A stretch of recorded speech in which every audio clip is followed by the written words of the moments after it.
Welcome everybody to episode 89 of Geeks of the Roundtable. It's the best day of the week. It's the best damn movie show on the internet for movies. Thank you for being here. Thank you everyone for joining us. And of course, as you can see today, we have a guest we've had before, a guest we haven't had in a long time. But of course, as always, hang on, something started playing on my phone. As always, I am joined by my co-host Zach Pope, all the way from Arizona, US of A. How are you doing today, Zach? Oh, we're doing great out here, It's pretty great. Ren and Cody, it's great. I got some tennis stars out here now, and it's just gonna be a great time. Been practicing tennis and all that type of shit. So, got my own compound going, and I think I did a pretty damn good job with his accent.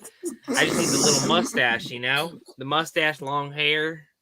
Hey, and a cowboy hat instead of like the cowboy cap, hat. A cowboy hat. Yeah, a straw yeah. hat for cowboys. Cody, have you seen King Richard yet? Yes, I have. Okay. If John Bernthal doesn't get nominated for an Oscar, all right, let's go, bang, let's go, baby, let's get it. Come on. Yeah. And of course, we're joined here by Cody Alexander Curtis. He goes by 3 names now, so you know he's very Gucci. How are you doing today, Cody? Chic. Gucci. This is this man. Yeah, apparently chic, Gucci, and everything in between. I'm doing really well, actually. I'm doing really well. Besides being exhausted and hating customers at Starbucks. Yeah. Oh, that's where he works at. Yep, true. Right. So awesome, hopefully, man. I never made a Starbucks employee feel that way about myself. I doubt you ever would, Ren. Okay. Oh, I have. That. I go through the drive-through and I stare right in their eyes and I don't even say anything. I just look at them. Not that I have a car, but I don't think Starbucks drive-thrus exist here. Really? Yeah, I've never seen them. I've never seen like McDonald's drive-thrus, Burger King drive-thrus, like big drive-thrus exist. I just never seen it for Starbucks specifically. Maybe they exist, just not in my area. One time I tried walking through a drive-thru and I got in trouble. So. Oh really? Okay. I don't like going in. That. I just want to get my food. So, but all right, everyone. It's gonna be fun. Before we get going, you know how this works. We're going to cover a few news topics, and there wasn't too much this week, so we're going to cover something that we've been dying to cover for the past few weeks. And most of the show is honestly going to be just answering your live questions and interacting with you. And you can send in live questions in 3 ways. You can just insert them into the live chat where you also talk with each other, and we love seeing that. We love this community that we created. Or you can support the channel going through the tip link in the description or through the super chat feature, whatever you prefer, if you can, if you want to. Without any further ado, ladies and gentlemen, as always, let's start with our weekly ranking. And today, kicking us off on that is my good friend, Zachariah Papaya. Let's go, Zach. Start off. All right, I didn't see much this week because it was Thanksgiving, and I wanted to watch movies that I hadn't seen before. So, I've never seen Plane, Trains, and Automobiles. I was like, this is the week I'm going to watch it. Guess what? Didn't watch it. I didn't watch it. I played a lot of video games, so that's why. So coming in at the bottom, it is one of the worst fucking things I've ever seen in my life. It is one of the most frustrating disasters that I've ever seen. My ass hurt from watching it because I had to go to the bathroom really bad. You clenched too tight. And I clenched so I could finish this shit. And I should have just left. And the only reason I didn't walk out of the movie and finish your other shit. Yes, absolutely. This movie is called Resident Evil: Welcome to Shit City. In no way, shape, and form did I have enjoyment out of this. The best part about it was the production design, the set design, and all the technical aspects of that was actually really well done and recreated. But as a fan of these characters, and out of the 6 main characters, they got 2 right. 2. Maybe a third. And then the third one they kind of got right. The rest were absolutely utter trash. Utter trash. I watched this and I'm like, that is not my favorite character. They fucked up my 2 favorite characters from the franchise. So that didn't make me happy. The CGI is garbage. It's not entertaining. It's boring. I fell asleep twice. I was fully fucking awake beforehand. And it was boring, terrible. Do not watch this movie. Save your fucking money. I've never thought I would say this. I would rather watch the WS Resident Evil movies again than this. Wow. This is the worst one. And the final chapter is terrible. The final chapter of that was so bad. But my review is very famous for that one. Just I go love watch your my review for that one. But this was worse in storytelling. And I wait for next week. I'm getting in next week, and I'm excited now. Yeah, I will say maybe the editing is better than this than final chapter. But does a single shot last for more than 5 seconds? Yeah, it does. So I guess it's better. Credit. It's better already because the final chapter didn't have a single shot last longer than 5 seconds. No. Yeah. So next on my list is the new A24 movie. Breaks my heart to say this. I didn't like it either. The Humans. Was not happy with it. I was so excited to see this. Very boring. Great performances. Amy Schumer. Holy shit, she can act. She's fucking great. She probably gives the best performance in the movie. It's her and Richard Jenkins that really when you have them, Beanie Feldstein and Steven Yeun, you think, oh, well, they're gonna be it's honestly Richard Jenkins and her. And I overall dug it, but it's based off a Broadway play, and a lot of when I went and read a lot of other reviews afterwards, it seems like a lot of people's complaints is that the play is so amazing, but it's hard to adapt. And this is just some people thought they adapted, some didn't. I just found it fucking boring. That's just my thing. Next is Vendetta. Probably one of my first. What's the director's name? The one with the nun. This is the Nun movie that you saw, Ren. Paul Verhoeven. Paul Verhoeven. Yeah, it's my first movie of his, and I thought it was really fucking boring. I thought this was boring too. Enjoyable for what it is. Yeah, Vendetta. I didn't really care for it though. I saw Vendetta. you gave it the same score as I did, and I didn't really care for this one. I just kind of watched it, and I was like, I expected more out of all these people fucking complaining. Yeah. Next we have, and this one's kind of like a tie because one could easily change depending on what we get with the rest of the episode. So I'll go with this one second just because we haven't seen all of them, and that's Hawkeye. I really loved Hawkeye, the first 2 episodes. I thought it was a great start. I can only imagine it gets crazier from here. Because of the characters that will be introduced. Halfway through. Yeah, and it breaks my heart, but I'm also open to it because I love these first 2 episodes. I love Kate Bishop. I love Hawkeye. And I love these introductions and and we're not going to talk spoilers because Cody hasn't seen the finale or the last piece of the second episode, but the second episode's ending. Woo! Perfect. Let's go. Loved it. So can't wait. Next is The Amazing Spider-Man 2. I'm finishing up my Spider-Man rewatches. I used to not like this movie. The first time I watched this, I was so frustrated. But I've kind of just come to like it, now. I want the old Zach back. I'm sorry. I really like it, dude.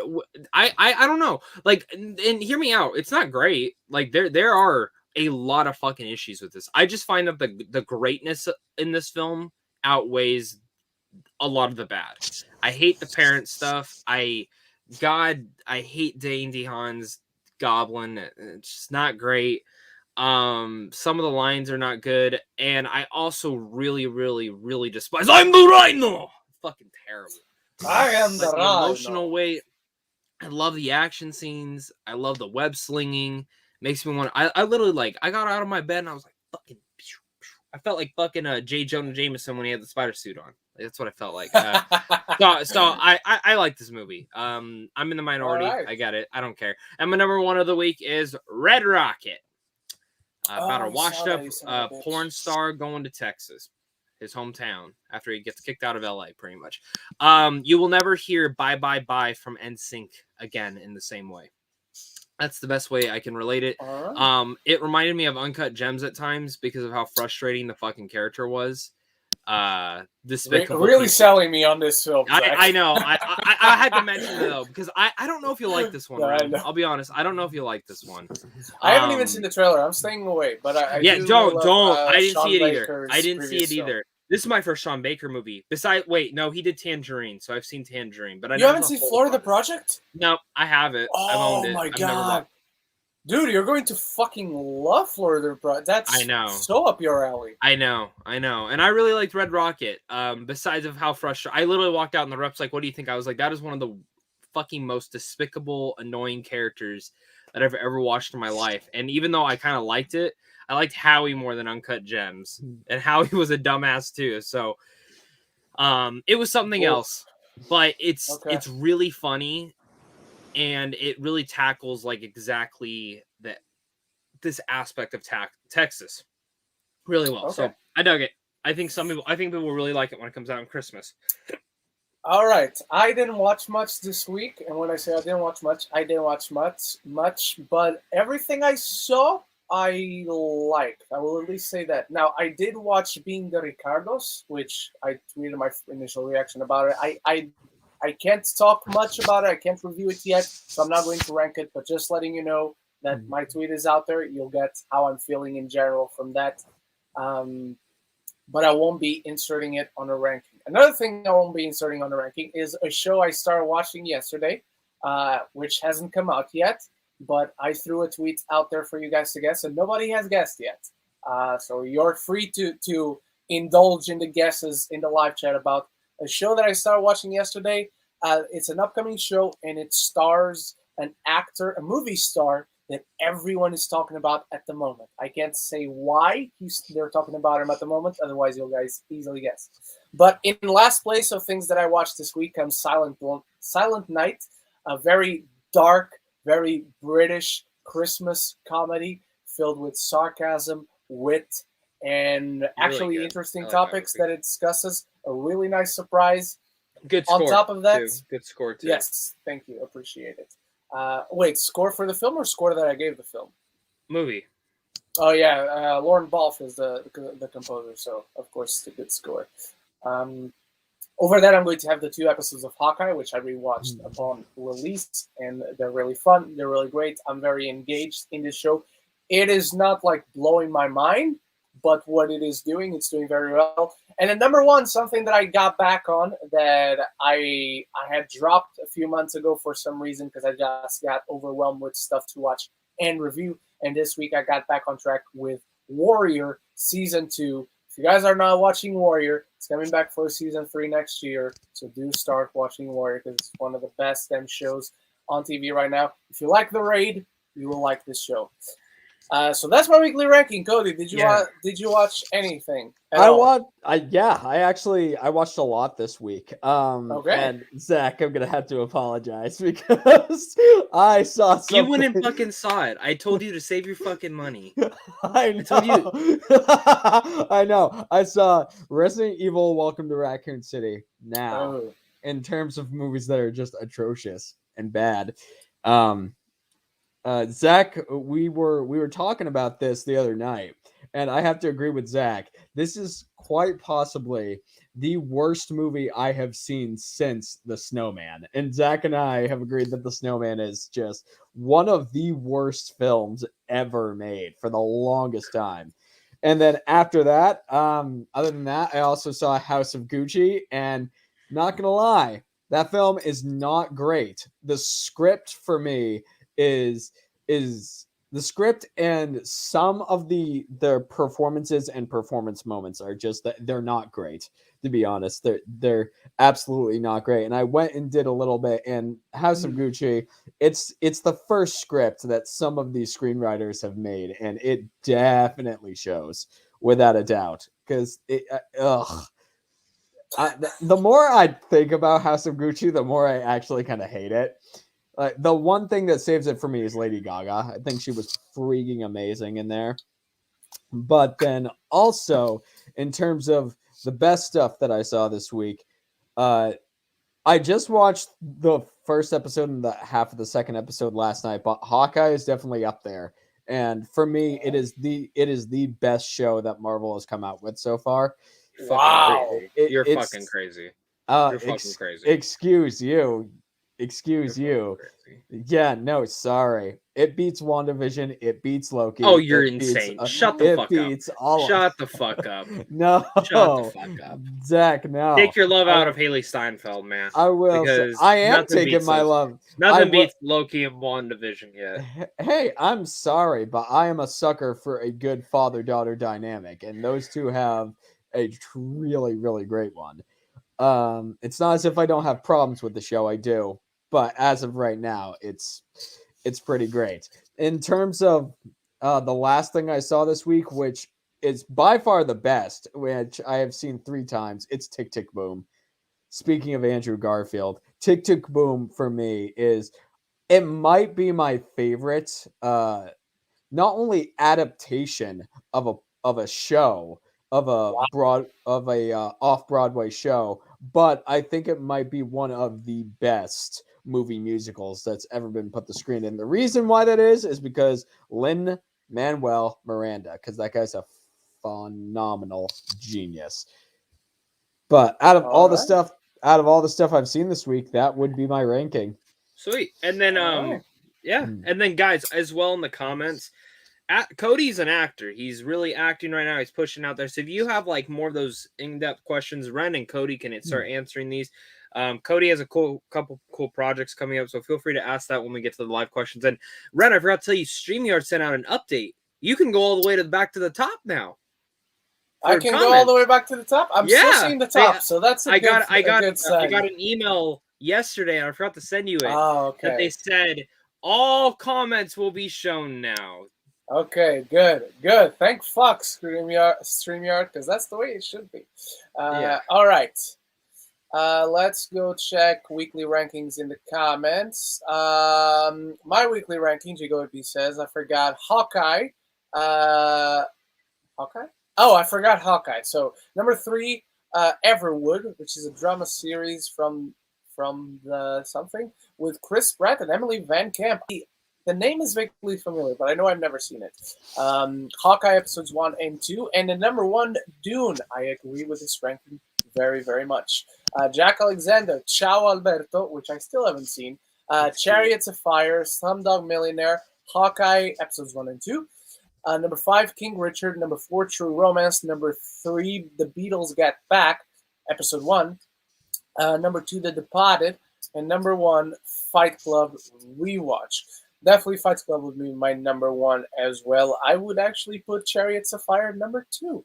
All right. There's more. I saw there were more. Where are the other weekly rankings? Let's go up a bit, because I do remember seeing Tony Movie Chappie. Lady Aaron says, my weekly ranking, I only watched House of Gucci, and I absolutely love it. So there's one person who likes House of Gucci. I can't wait because I'm going to see it again for a second time tomorrow. So it was shoot to Lady Aaron. I get it. Yeah. I understand. I can only watch it on Monday now, but I'm curious, and I'll still have a review for it, even though it will be late. So I think that's all. If I missed any weekly ranking, I apologize, but we'll bring it up if we notice it when we are on the live questions part. Without any further ado, ladies and gentlemen, we're 20 minutes into the show. Zach, take us into our first topic. Our first topic is Shang-Chi's post-credit scene connected to Eternals. So we are going to spoil Shang-Chi, and I guess we're also going to spoil Eternals, Ren? I mean,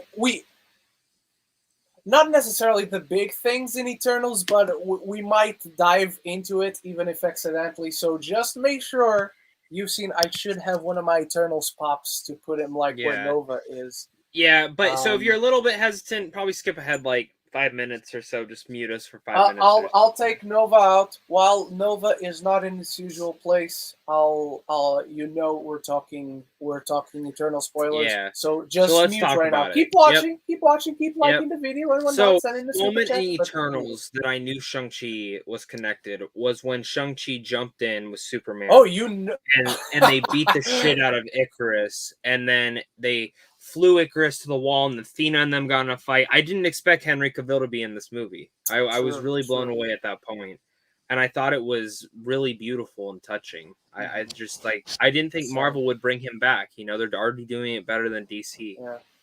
Exactly. They got the rights to the character out of nowhere. But I guess let's really talk about this. Ren, do you have any thoughts on this? Because I still don't think it's connected. Where does the theory come from? So in the post-credit scene of Shang-Chi and the Legend of the Ten Rings, we have Wong asking for, he asks for him at the end of the film, and then they're having like this sort of meeting between Wong, Shang-Chi, Katie, Bruce, and Captain Marvel. Bruce in his normal state, not as Professor Hulk. Let's point that out.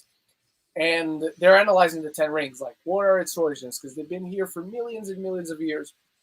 And it's not vibranium. It doesn't correspond to anything on Bruce's database, on Captain Marvel's database, which has got to be much more expensive considering she's traveling around the universe. But when you go to Eternals, there's 10 Eternals. And the one thing everybody talked about when Shang-Chi came out was that those aren't 10 rings, those are 10 bracelets. What do the Eternals put together to try and stop the emergence of Tiamat? 10 bracelets that combine their powers together and bring them together through the Unimind. Which is interesting when you consider what is established about the Eternals in the film, which is that they've been on Earth for millions and millions of years, that they travel around to every planet to make sure an Eternal can emerge, a Celestial can emerge and is born. And what if they did this before? What if a previous version of Phastos gathered the Eternals in the Unimind and created these bracelets? What if these bracelets were left behind and they got found and became the 10 rings? It's an interesting theory that is fun to hypothesize about. Right now, obviously, Eternals and Shang-Chi are connected because they're in the MCU. And there you go. There's a connection right there. But when it comes to this idea, to this theory of can the 10 rings maybe be those Eternals bracelets that they put together before? Was this a signal of sorts for a Celestial to find Earth? I don't know. And like Zach, right now, at least, if I had to bet money on it, I would bet that it is not. But it has some validity to it. It is, I think it's important it's valid to bring that point up and discuss it. What do you think, Zach? Honestly, I don't think they're connected. I still believe that Shang-Chi's post-credit scene is more connected to Fin Fang Foom than anything else. That's just the way I view it. Everything from the comic origins is there's some of the origins with the rings. They do come from Fin Fang Foom's home world, and that was like part of their power sources. But it's the MCU. For all we know, it deals with the multiverse. That these rings could be dealing with that. I mean, we really don't know because Shang-Chi is such a new character, and the world is finally being fleshed out right now. It's an interesting, fun theory, but I just don't see it happening. Now, maybe if Eternals came before Shang-Chi, which originally that's how it was supposed to be, then they pushed it to November. So, but I don't think so. I think Eternals is very by itself, even though the ending of the movie is very, holy shit. I don't know how you get away with not mentioning that in a movie. Yeah. So yeah, that's a good point. Cody, what about you? What do you think? I'm kind of in the middle on this because I have to agree with Zach for the most part, and you, Ren. The fact is, I would put money on the fact that I don't think it's connected at all, because most of the time, if we look at, I'm just going to go on history here of what the MCU has done and why the MCU is so good with connecting stuff other than knowing that films are connected because they're in the MCU. Every single film that has been connected in the MCU in one way or another, there is some hint to let the general audience know that they are connected in some big way, like Tony Stark coming at the end of the Incredible Hulk, or Loki coming to Earth at the end of the first Thor movie. It's like there's something that is made not specifically for people who are very knowledgeable when it comes to comic books. Most of the time the hints are given to the audience, the general audience, to know about. And so at this point, unless they provide something more substantial, I'm gonna have to just say it's probably just major coincidence right now. Because right now, I mean, 10 bracelets, 10 rings, I mean, it's a good theory, but there's not enough substantial evidence to prove that it's connected to the Eternals. The other thing I want to mention is something he said is how it connects. The one thing that it does really is they mention Thanos at times. Actually, not even at times. Quite a bit throughout it. And there is something in the end credit scenes that kind of deals with all that. And then there's another thing at the end credit scene. And that first post credit scene, if I remember correctly, also has another bracelet. Yeah, so there's a lot of interesting aspects in there, and I mean, I won't fall over in shock if they're like, "Hey, these bracelets came from Shang-Chi," you know, or some shit like that. But it's fun to speculate. Yes. I mean, I could speculate all day when we get to the Hawkeye on who actually bought the fucking tower, because I got my fucking theories. But I'm definitely gonna fucking mention it because we have to. But yeah. I mean, let's do it. You know. And look, is it connected right now? I don't know. And as I would bet, if I had to bet money, I would bet on no. Could eventually they be connected? Yes, like Cody said, just right now. So you're telling me you wouldn't bet $1 on this? $1, yeah, sure, I would bet. Yes, they're connected, but like, why would I waste like $5 on it? True. I could get a beer for $5. In Portugal, I could get 5 beers for $5. What the fuck? In America, that's like in America, you can't even get a beer for $1, let alone $5. Well, come on over to Portugal. Not that I'm in Portugal at the moment. 3 more weeks until that happens. But yeah. Could they eventually be connected? Yes. As more information comes out, we can change our stance on this, and we could bet those $5 for more beer and whatnot. But right now, I think it's just fun to speculate. Yeah. So we're done. We're done with spoilers. Nova is going back in his place. So there he goes. There he is. There he stays. We're all good to continue. All right. Moving on then. Let's talk about something that came out last week. That we didn't talk about because it wasn't that big compared to a ton of the other stuff that we had to talk about, because last week was pretty packed. Not overwhelming, but pretty packed. Sorry? Do you want me to do this topic, or is this? No. I'll do it. Okay. So last week, Michael Keaton was on Jimmy Kimmel.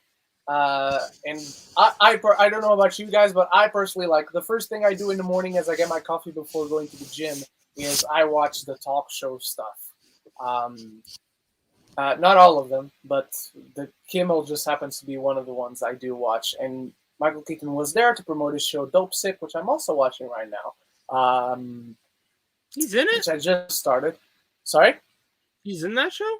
Yeah. It's him, Will Poulter, Caitlin Deaver. What the fuck? I just thought Will Poulter was in it. What the fuck? No, it's a big I'm looking right now. Michael Stuhlbarg, Peter Scott. Yes. What the fuck? Yeah, it's Caitlin Deaver, Rosario Dawson. What? Yeah. It's a packed cast. It's a really interesting show thus far. And Michael Keaton plays like a doctor on it. So he was out there promoting, but obviously Jimmy Kimmel, being a nerd, he wanted to talk about the Batman and the Vulture. He tells this really funny story that Kimmel's son goes to the same school and is on the same grade and in the same class as Keaton's grandson. And because Kimmel's son loves Spider-Man, Kimmel keeps teasing his son like, oh, your friend's grandfather is Vulture. He's the enemy of Spider-Man and whatnot. It's a really funny story. But anyway, they're talking about Spider-Man and Batman and Vulture and Birdman and all that stuff. And Keaton says, this was on Thursday, I believe, and Keaton at the time says, tomorrow I'm shooting Vulture stuff. Now, what Vulture stuff? He doesn't dive into it. Obviously, he can't. But he probably shouldn't have even fucking said he was shooting anything. Exactly. Let's assess what it could be. It could be... Now, let's first assess what it could be and then dive into the likability of what it could be. Could it be Spider-Man No Way Home? Could it be Morbius? Could it be Doctor Strange in the Multiverse of Madness? Could it be What If Season 2? Or could it be something else? And I'll leave you guys in the live chat. I'm going to go down to the current part of the live chat. And if you guys have any suggestions, any ideas of what any other could be, if you have them, throw them down. And of course, I welcome Zach and Cody to add to this discussion. Okay. Now, so Cody, you go first. Let me throw it to you guys. Give me an over or under on what do you think it could be, or the likability of what it could be. Cody, let's start with you. Spider-Man: No Way Home, over or under? Give me a number. I'd say under 10 to 15% is what I got for that. That's the one where I'm like, that and What If I don't think is very likely, honestly, at this point. Maybe What If is more, but No Way Home, we're so close to it getting released. I would highly doubt that he's doing stuff for No Way Home. All right, Zach, what about you? I'm going to say 60% for No Way Home. 60%? Okay, you're very high. I say 60 because that shawarma fucking scene got made the day before the Avengers. Oh, that is very true. So if it's a post-credit scene, I doubt he's suiting up as the Vulture. It'll be a conversation. And I'm going to tell you right now what that conversation is. And I'm going to tell you it's probably like if Michael Mando isn't in this movie, is not in No Way Home as the Scorpion, I guarantee the end credit scene is like, hey, there's 5 of those villains going after him. We could do 6. Fucking telling you, that's something Sony does, and I can see it happening. So I'm gonna say 60 because I think I guarantee there's 2 end credit scenes. We obviously know what one is because of the movie. We saw it.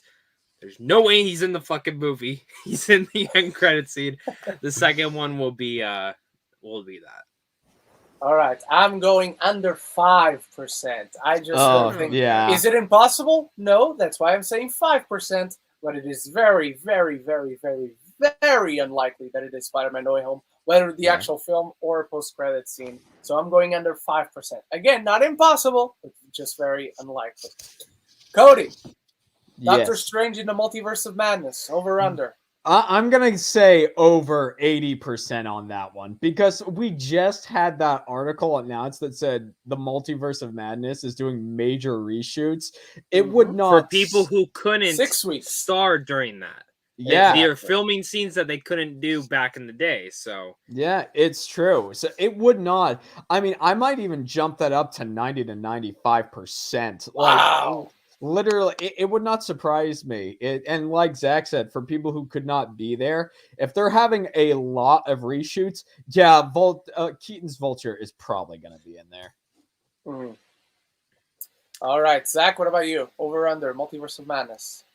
I'm going to say 60. Now, I'm not 100. I can't go higher because I really do think those reshoots... Like, from my understanding, I think 3 weeks of those are stuff that they haven't filmed, and the other 3 weeks are just stuff they actually have to reshoot. But when they mention actors that couldn't be there, I know it matches up with Keaton being on The Flash and stuff like that. That's why I'm at the 60. I also think it's because Loki and Sylvie, I still believe, are going to be in this movie, and they were filming Loki at the same exact time as this. So I do think that there was a conflict in there, and they couldn't have appeared. And hell, maybe we'll even see Owen Wilson. I mean, that'd be cool, right? Agent Mobius. You know, who knows? But that's my theory on it. So. All right, I'm going 62. I'm not going like sure thing, but over the 50% mark. If it is for Multiverse of Madness, we were already right. So I'm going 60 as well. I'm very confident. I think this is the most likely scenario. All right, Cody, back to you. Okay. Morbius. Could it be Morbius? Give me an over-under. I mean, if they've got additional scenes that they got, I'll go 30-ish%. I'd say it's not impossible. We already know that Keaton's already gonna be in Morbius. It's one of those things. In the post-credits. Yeah. It's one of those things. I'm gonna tell you right fucking now if I go and see Morbius, and that is and I already know it is. I already fucking know it's the end credit scene. It is. If it's either the end credit scene or the very, very last scene, I will fucking scream. I will scream out loud in that theater. In pain, in torture, and I'll be pissed. I'll be mad.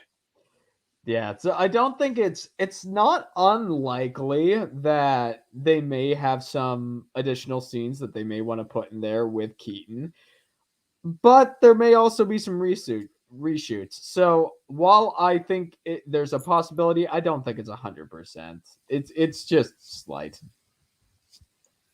All right, Zach, what's your over under? I'm actually going to say 0. And I'm saying 0 because from my understanding, the movie is fully done. It is ready to come out. They're literally just doing CGI. Maybe I'm wrong. I mean, again, but it's just when I look at Sony stuff, it's not like the Marvel Studios where they will go back and shoot an end credit scene literally weeks before premiere. I mean, they're already doing press screenings this week for apparently Spider-Man No Way Home for the junket members. I'm telling you right now, the end credit scenes probably won't be in there. And not because of spoiler-wise. I mean, maybe because of spoiler-wise. But I can guarantee it and tell you that they're probably just not done. And if they are, they're probably still doing like one or more. You know what I mean? Because that's happened multiple times before with MCU films. So, and then once the second wave of press screenings, like, you know, when we get a chance to finally see it, like the week of or the week before or whatever, however they're planning on doing this movie, that's when we'll see it. All right. I'm going 20% for Morbius. Not very likely, but not the most unlikely thing. And if it is for Morbius, my guess is it is another post-credit scene. They're reshooting what they already shot. I think that's in the trailer. They're shooting the very end of the film or another post-credit scene that happens to have Vulture in it again. So that's my guess, if it is Morbius. All right, Cody, back to you. What if season 2 or season 3 if they're already doing that? I don't know. What if? Over under. What if? I would say. I mean, I'll go 50%. It's one of those things where What If is one of those things where it's not live action, so he can go in studio and do that pretty much whenever they call him to. So I think they do want to bring him in for that for sure eventually. I just don't know if it's going to be a season 2 thing. It might be a season 3 thing, but I'll go 50%. It's one way or the other. Zach? I'm going to go 0. Okay. I honestly, if they're going to do Vulture and What If, I don't see them getting Michael Keaton. Oh, wow. Okay. I don't see him. I just... And I don't Has Michael Keaton ever done voice work? I'm sure he has, like in animated stuff, but there are some actors that they didn't get back for What If that I was like, really? And there's, from my understanding, of course, he's Ken in Toy Story 3. Oh yeah, best fucking character in the movie. I love that character. I love fucking great. I might watch that today now. But yeah, that's kind of where I'm at with that. You know, honestly, I'm gonna be honest. I actually think if he's gonna do voiceover. But I don't know because never mind. I was gonna say maybe he's doing. Sorry, that Spider-Man animated series. I was about to say, maybe he's doing voiceover as like her dad because it would only be his the freshman year. So, but then I'm thinking, but there's the correlation. Peter already knew it wouldn't make sense. Yeah, Peter wouldn't know him at the time. That's right. Fair point. All right, Cody, final one. Okay. Other. And give us an over-under. And if you have a guess of what other could be, throw it in. If you do, you don't have to have a guess.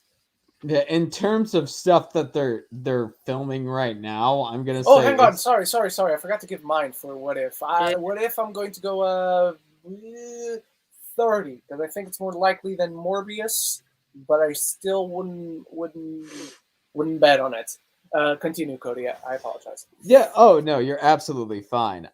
I mean, in terms of other right now, other than what you already stated, it's going to be 0 for me. I do think if they're planning to do a Sinister Six thing, then my likelihood would jump up quite a bit to what he'll be filming down the road. But for right now, I don't think there's really anything else in the books for the moment. Give me 1 second. I want to see if a movie is filming because I actually have an other. Okay. If this movie is filming, I'll just say it. Kraven the Hunter. How do we know it's not filming? It might already be in production. I'm trying to see if it's production. I mean, they have everything. I mean, yeah, given I'm trying to see if it's in production. It says 2023. I mean, they got to start filming the fucking thing. It comes out in January of 2023. So, I mean, it's either... the latest they got to start filming in January. Yeah. So, I mean... It doesn't say if it's in production or not. Not a bad shout. But they're probably in pre-production, so maybe he went in for something, you know? But he didn't say what he was shooting. He said specifically, I'm shooting Vulture stuff. So whatever he's doing, he shot it, and it's for Vulture. It's on set. So, okay, so maybe they're doing something with Kraven and him behind the scenes. That's possible. That's a good shout. I did not think about that one. Well, actually, maybe I go back on my Morbius thought. Maybe an end credit scene for that is Kraven. Yeah. With Vulture or some shit. Because if it is Kraven, I would give it around the same possibility I would give for Morbius. But if it is Kraven, I wouldn't think he has like a big role. And if he doesn't have a big role, they would leave him for dude, after. I'm gonna say whatever he's shooting last priority. Cool would it be if in No Way Home the end credit scene, it's Michael Mando and Vulture talking. He goes, I know a guy who hunts things like this, and it shows like a picture of Aaron Taylor Johnson. I don't know. I could see Sony doing it. In the moment, I might hate them, or after it, I might hate that they did it like that. But in the moment, I've been like, Kraven the Hunter, finally. Just not a fan of characters being first introduced. Major characters being first introduced. But it's Sony. It's Sony. You never know with them. But regarding other, again, you brought Kraven the Hunter, and that's a good point. If it is Kraven the Hunter, again, I'll give it like a 20%. If it is other, I'm not going goose egg like Cody, but I'm going 5% again, like I did for No Way Home, because I think it's. Because I can't even think of what other could be. There's one more. There's one more other. Maybe they're doing reshoots for the Flash. And because that's not Vulture stuff. No, I know. But no. Yeah. So that does not equate. That does not enter the equation. So let's see what you guys said. Cricket Greens think it's for No Way Home. G. Cody Pete thinks it's probably Multiverse of Madness. Luke Review says post-credit scene for No Way Home is my guess. Cricket Green says it could also be Morbius. Well, yes.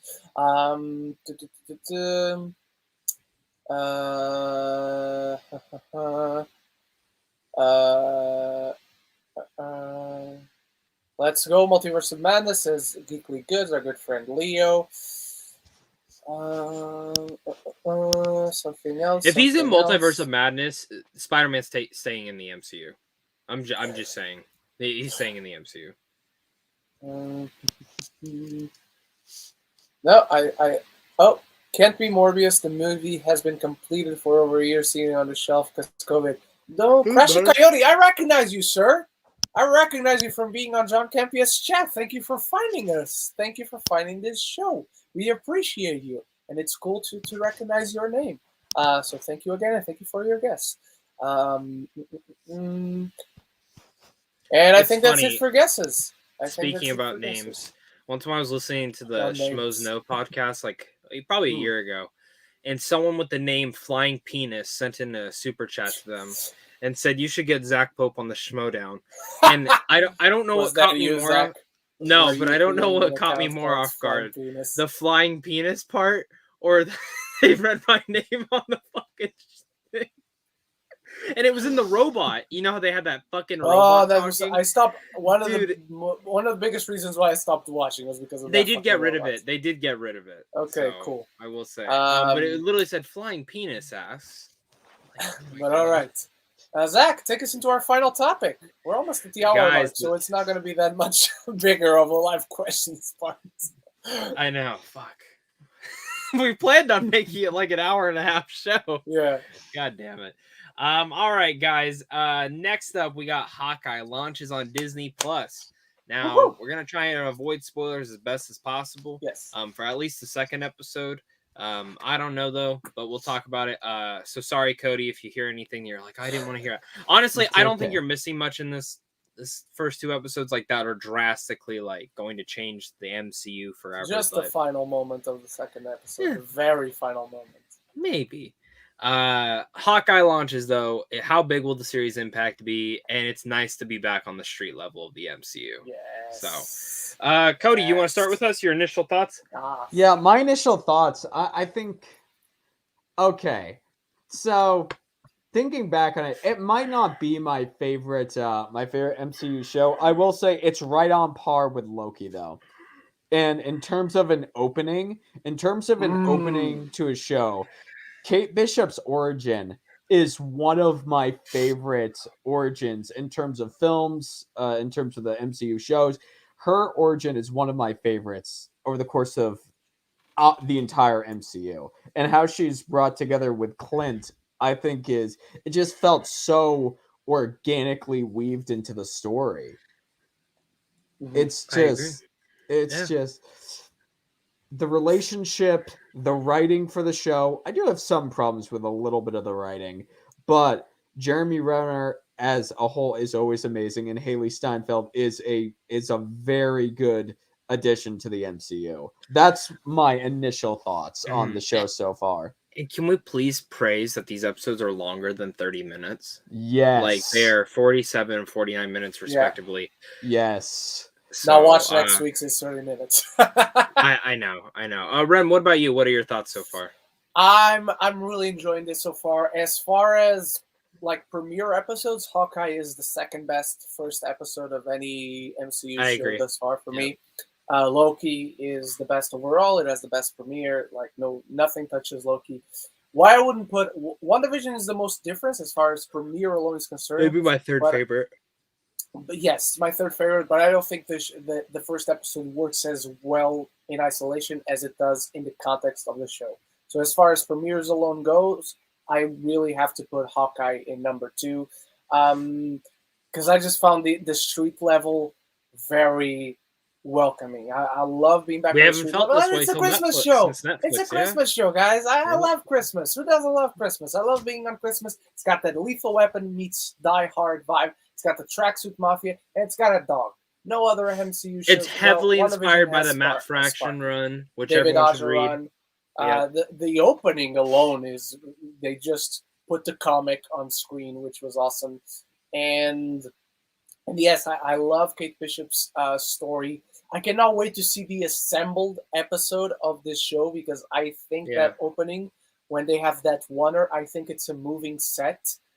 And I cannot wait to confirm or get that theory shot down when the assembled episode gets out. Mm-hmm. But I'm really excited for this, for what the show will bring. We can have all the theories we want about who's buying the tower. We know someone is showing up on this show.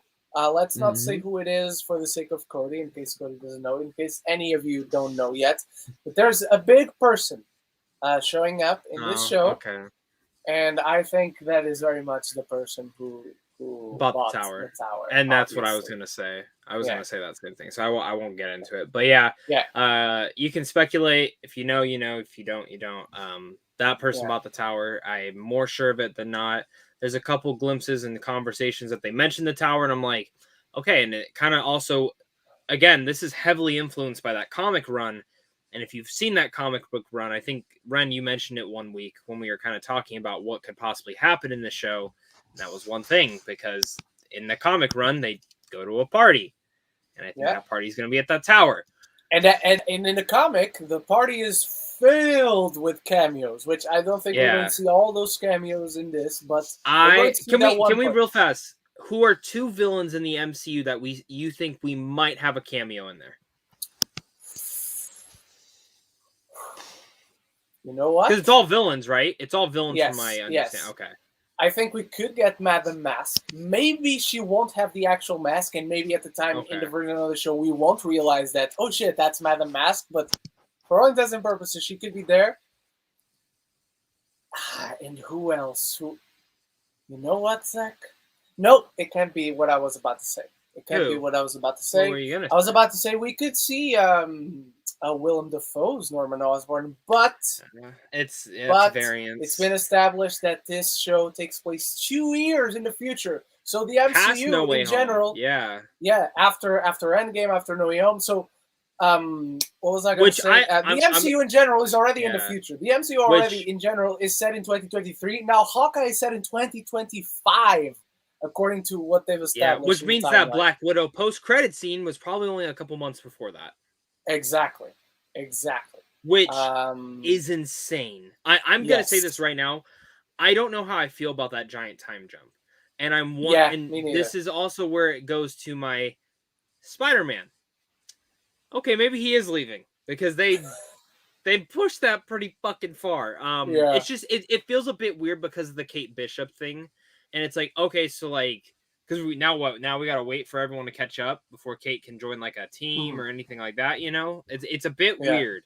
I wonder if they'll retcon that. If I'm being honest, because I know they retcon slight little things here and there all the time. So we'll see. They do. I don't think this one will be retcon, but I hope like the show itself gives a reason for that time jump. I also hope. Because, like, from the beginning, Clint has the hearing aid. He's already deaf, or at least has hearing issues. I hope we get to see why, because the last time it sounded like Endgame, maybe they'll just say it was one of the explosions in Endgame, you know? I think it just is. I actually want to see it, because they haven't said anything so far, but he already I still think we're going to get a flashback of him in the Ronin suit. I still think I'm waiting for a flashback. I wouldn't be shocked. I wouldn't be shocked. I want to give my 2 thoughts of which villains I think will show up, and then just kind of a little bit of a blurb. I think we're gonna see Justin Hammer if we do get one. Justin Hammer in there. Oh, okay. You know, I'll be happy about that. While. Yeah, and I just think it would make sense because I still believe he'll be the villain for Armor Wars. It makes sense. Tony's gone. It's gonna be Shannon. Yeah. Maybe he's a supporting villain. Yeah. I hope he is, but we know the main villain is going to be Shannon. And my second one. I'm not as sure on the second one as I am my first, but my second one, and I'm going to go on a limb right now and say it, Jonathan Majors as Kang. But not Kang. Yes, a variant. But a variant. That'd be interesting. Like, just see him there. Not even focus. We talked about this. Not even focus on him. Just have him there and we notice, shit, that's Jonathan Majors. Yeah, just as he doesn't have a line. Because what's his character's name? What's his character's name? He Who Remains. But he could be Nathaniel Richards. But Nathaniel Richards, that's what I mean. I think it could be Nathaniel Richards because I still believe that that's who he's playing in fucking Ant-Man. I do not believe he's playing Kang in Ant-Man. Mm-hmm. And at the very end, maybe he becomes Kang or another version of him shows up. Kang's gonna fucking stomp on him. He'll fucking stomp on Ant-Man. I'm still with your theory, Ren, that MODOK's the main villain for Ant-Man. Yeah. So. All right, everyone. So that is it for news topics. That is it for topics we wanted to discuss. We didn't even knight or send anything to the dungeon because these were more like theoretical, hypothetical topics to discuss and bounce ideas off of. Because it was a very weak week for news. So if you guys have any news that we didn't talk about, you want us to talk about, please do throw it in the live chat. Because now, wait, the Super Pets trailer came out. We didn't talk about it.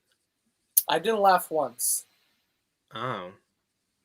If I'm being honest, no. I said, and then at Thanksgiving dinner, my grandmother, I want to see that movie so bad. I'm like, I want to see it. It's pets. It's dogs. It's cats. I watched Clifford, and Clifford should win Best Picture. So I don't know. Cody, did you watch the Super Pets trailer? Yeah, and the only thing I can Did you laugh once? That's the only question. Did you laugh once? No. Oh, I laughed at the FedEx joke. I thought that was funny. I as soon as the setup was there, I'm like, no, it looks pathetic. It's the simplest. If the first idea you have, if an idea for a joke comes immediately to it, it's not very good. Just keep that in mind, kids. All right. Jordan Morgan, Costa is the more popular drive-thrus for coffee places here in the UK, which, yes, I am in the UK right now. I don't have a car, so maybe that's why I don't pass by the drive-thru places, but I just brought it up that I never seen the Starbucks one, but apparently Costa has their own. All right. Tony Movie Chappie, I forgot to bring his weekly ranking for me. Ghostbusters Afterlife. Number 2, Secret of Kells? I don't know Secret of Kelly, but Secret of Kells is very good. Number 3, Masters of the Universe Revelation Part 2. Number 4, Dear John. And number 5, Ice Age 1. All right. Thank you for sharing. You love those mammoths. The third one is still the best one. Yeah, it is. The third one is the best one. Yes, it is. I was married to a pineapple. It was a pineapple, but I love them. Questions. Tyler Van, good friend Tyler Van, hasn't been here in a while. Which Resident Evil do you think it's best, or rather least worst? I remember, I don't remember the name because it was that important to me. But I once watched one of the original ones that was not interesting, but it wasn't horrible. But I think Infinite Darkness, is that a subtitle for one of them? Okay. It is. I think I watched that one. In fact, Zach, you say yours, and then Cody, you go while I search for something. I don't mind the first 3 Resident ones. I actually think they're fine. They're fun. They're whatever. But again, I don't own them. Do I want? I almost bought all of them because that's how mad I was at the other one. But then I saw the whole set was $80 even on Black Friday, and I went, nah, I'm good. I'll save my money. I'm good. I'll just play the video. Cody, what about you? I'm gonna have to say Resident Evil 2, whichever that one is. I remember having a lot of fun with that one, but still it's terrible. All right. I went to check, and the one I watched was not Infinite Darkness. The one I watched was Vendetta, which maybe is a sequel to Infinite Darkness, but I can tell you right now, terrible. I watched it for the stupidest reason. I watched it for the worst reason possible. One of the voice actors in that film, he voices Leon, one of the characters whose name is Leon. I don't know who the fuck that is, but he's a former Power Ranger, and that's the only reason I watched it. Stupid. Leon is literally like the best character in Resident Evil. He's like the most main. Like, that's what's funny.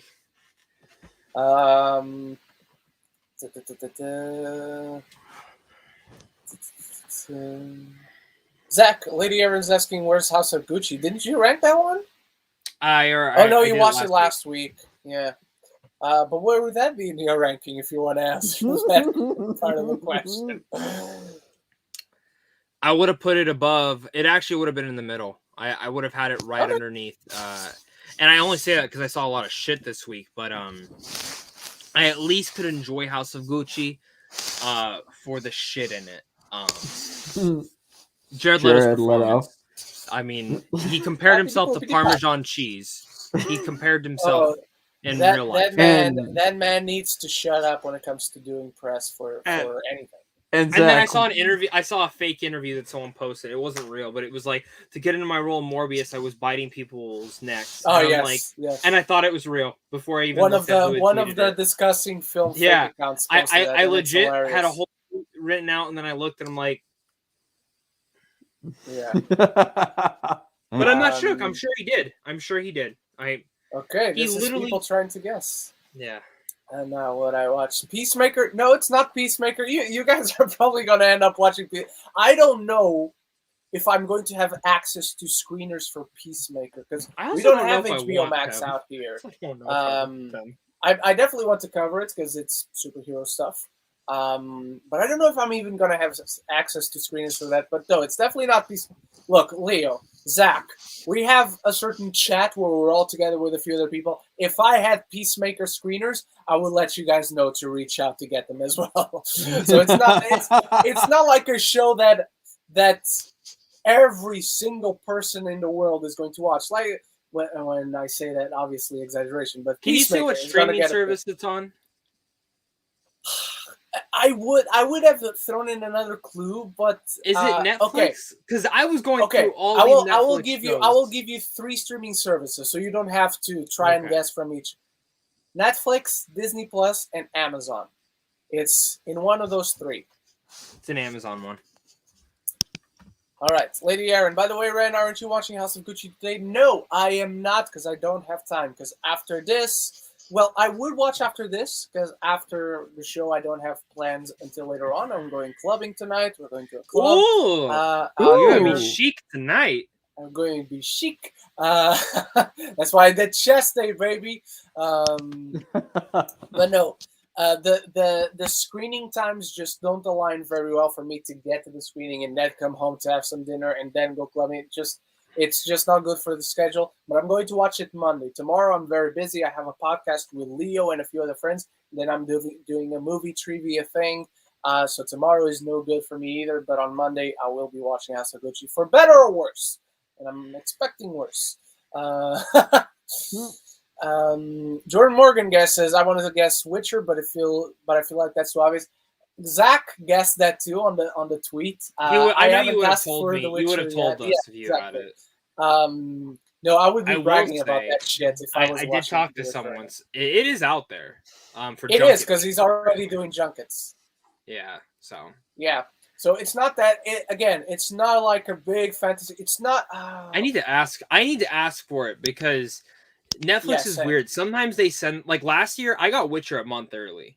So you did? Okay, so I'm definitely gonna watch it. So probably Monday. Definitely gonna ask for it on Monday. Warrior, the Tom Hardy movie. No, it's basically Warrior. Basically, is you guys remember? Even if you didn't see it, if you remember that old show Kung Fu, starring David Carradine. Was based on the writings of Bruce Lee, that Bruce Lee went and sold to a studio, and then they went behind his back and cast a white guy in the role. Well, this is basically what those original writings were, and it's about when the first Chinese people came into America, and it's very much early 1800s, I want to say, and it's just very, very, very, very good. You know how we spaghetti westerns exist? This is a spaghetti eastern. It's just excellent. Again, if you like the raid, you're going to love this show. Definitely watch it. It's got 2 seasons, 10 episodes each, and the 3rd season is confirmed. I fully recommend it. All right.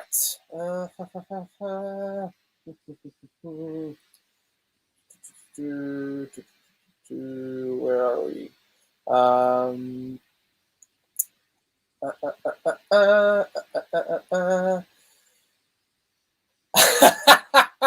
Ren having to politely nod through the tick love is hilarious. Did you not like? The greatest. I liked it. I didn't love it. I loved Andrew Garfield's performance. He's my 2nd favorite performance of the year. But the film as a whole, I didn't love it. Unfortunately, I wanted to. I definitely see myself in Jonathan, except how unlikable he is. At least I hope I'm not that unlikable. So that's all I'll say for now. I have a full review for it on the channel. Cricket Green says, "Are you hyped for the new Spider-Man show?" We talked about this 2 weeks ago at this point when it was announced on Disney Plus Day. I'm very interested because I love the art style, the design of the show. I think the idea of going back before Civil War is interesting, and this is clearly that MCU Spider-Man. So it started shifting our gears. Like, could this be a way of keeping Tom Holland's Peter Parker in the MCU or whatnot? Zach, are you excited for the Spider-Man freshman year show? Once they announced it, I was like, I'm so tired of all these fucking animated shows. Just bring back the 90s one. But then I saw that it was going to be in the MCU, and I'm like, all right, I'm in. I think that's interesting. I just don't know, like, who's the villain gonna be? You know what I mean? Yeah. Like, it's got to be low level, which that's fine, but it's interesting. And I don't think it'll be more than 1 season. I think it's a one and done type thing. Unless they do stuff in between, his sophomore year. We only got a glimpse of that. His junior year, we got a glimpse of that. And then, of course, No Way Home will be his senior year. which I mean, if he graduates, which I actually do think we might have a graduation scene in there in the beginning. It'll be interesting. All right. It'll be interesting. Cody, so. What about you? Yeah, I mean, I'm interested to see what they're gonna do with it. But at the same time, it's like I don't have a lot of time on my hands these days to watch a lot of shows, so I've got to pick and choose which ones. But I am a fan of Spider-Man, so more than likely I will watch it. Don't tell me that. You're a liar. You'll watch it. And if you don't, we will never talk again. Okay.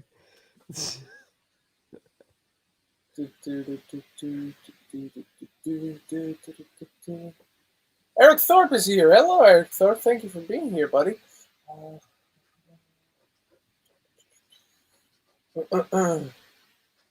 Luis Luciano, weekly ranking. Number 2, The Social Network. Number 1, Hawkeye. Hawkeye over The Social Network.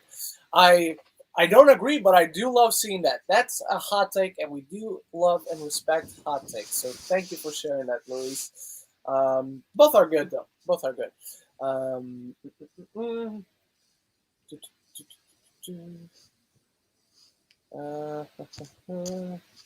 And this is where we got our rankings.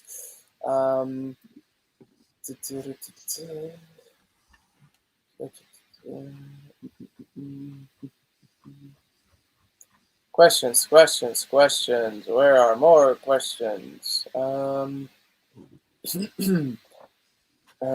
Wait.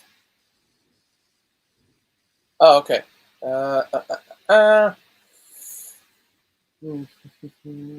I'm looking.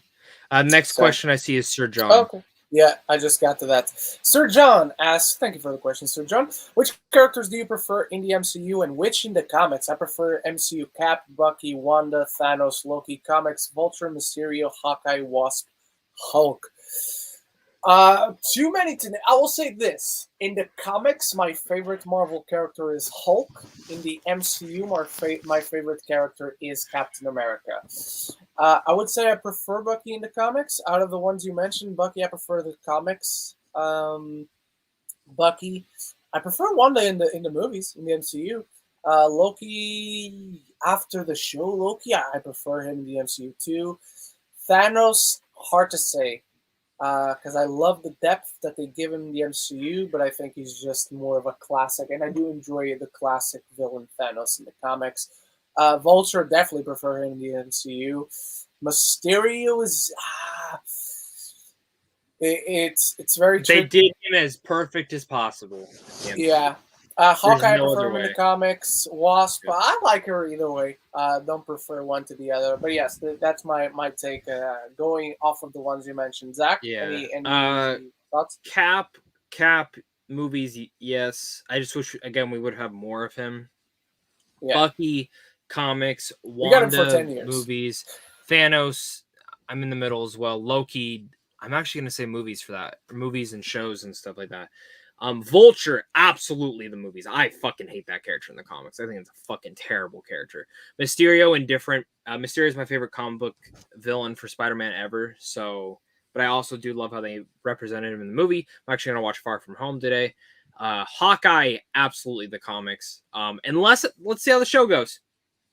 I mean, the show might make it as even. Wasp, I'm indifferent. Hulk, absolutely the comics. The Hulk in the show, in the movies, is some of the most frustrating things that I've ever seen for a character.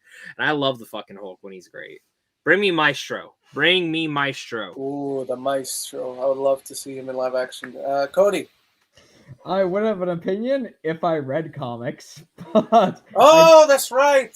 You're a normie. I can say that my favorite character inside of the MCU, very much like you, Ren, is Captain America. Let's go. All right. Eric Thorpe, my weekly ranking: Game of Thrones season 2, episodes 8 through 10. Number 2, Iron Man. Number 3, Spider-Man, 2002, the original Spider-Man. Number 4, Hawkeye season 1, episode 1 and 2. Number 5, Tick Tick Boom. Number 6, Foundation. Episode 9, I still got to start Foundation. Number 7, Reign of Fire, even though it's last I had fun with it. It's an underrated movie. I keep saying it. I'm going to keep saying it. It's an underrated movie. All right. I see a question from Aaron. I'm trying to look for 2 of 2, but 2 of 2 is not here. So we do ask the question on 1 of 2, so let's go with that one.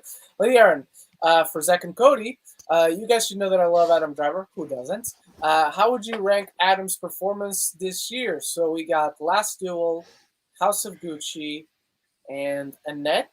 Is that it? I think that's it.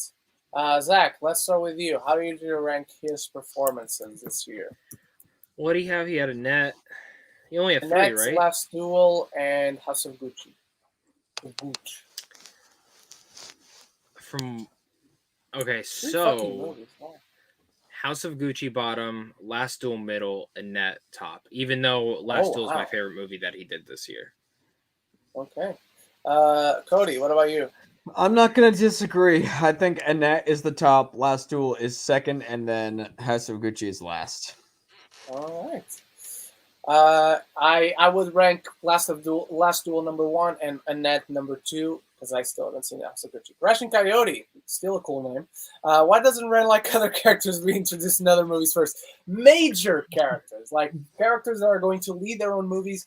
Just something I prefer just seeing them for the first time in their own movies. It's just a preference thing. This thing that exploded last week. It's just a matter of personal preference. Like I won't give a bad grade to a movie just because they're introduced a character that's going to star in their.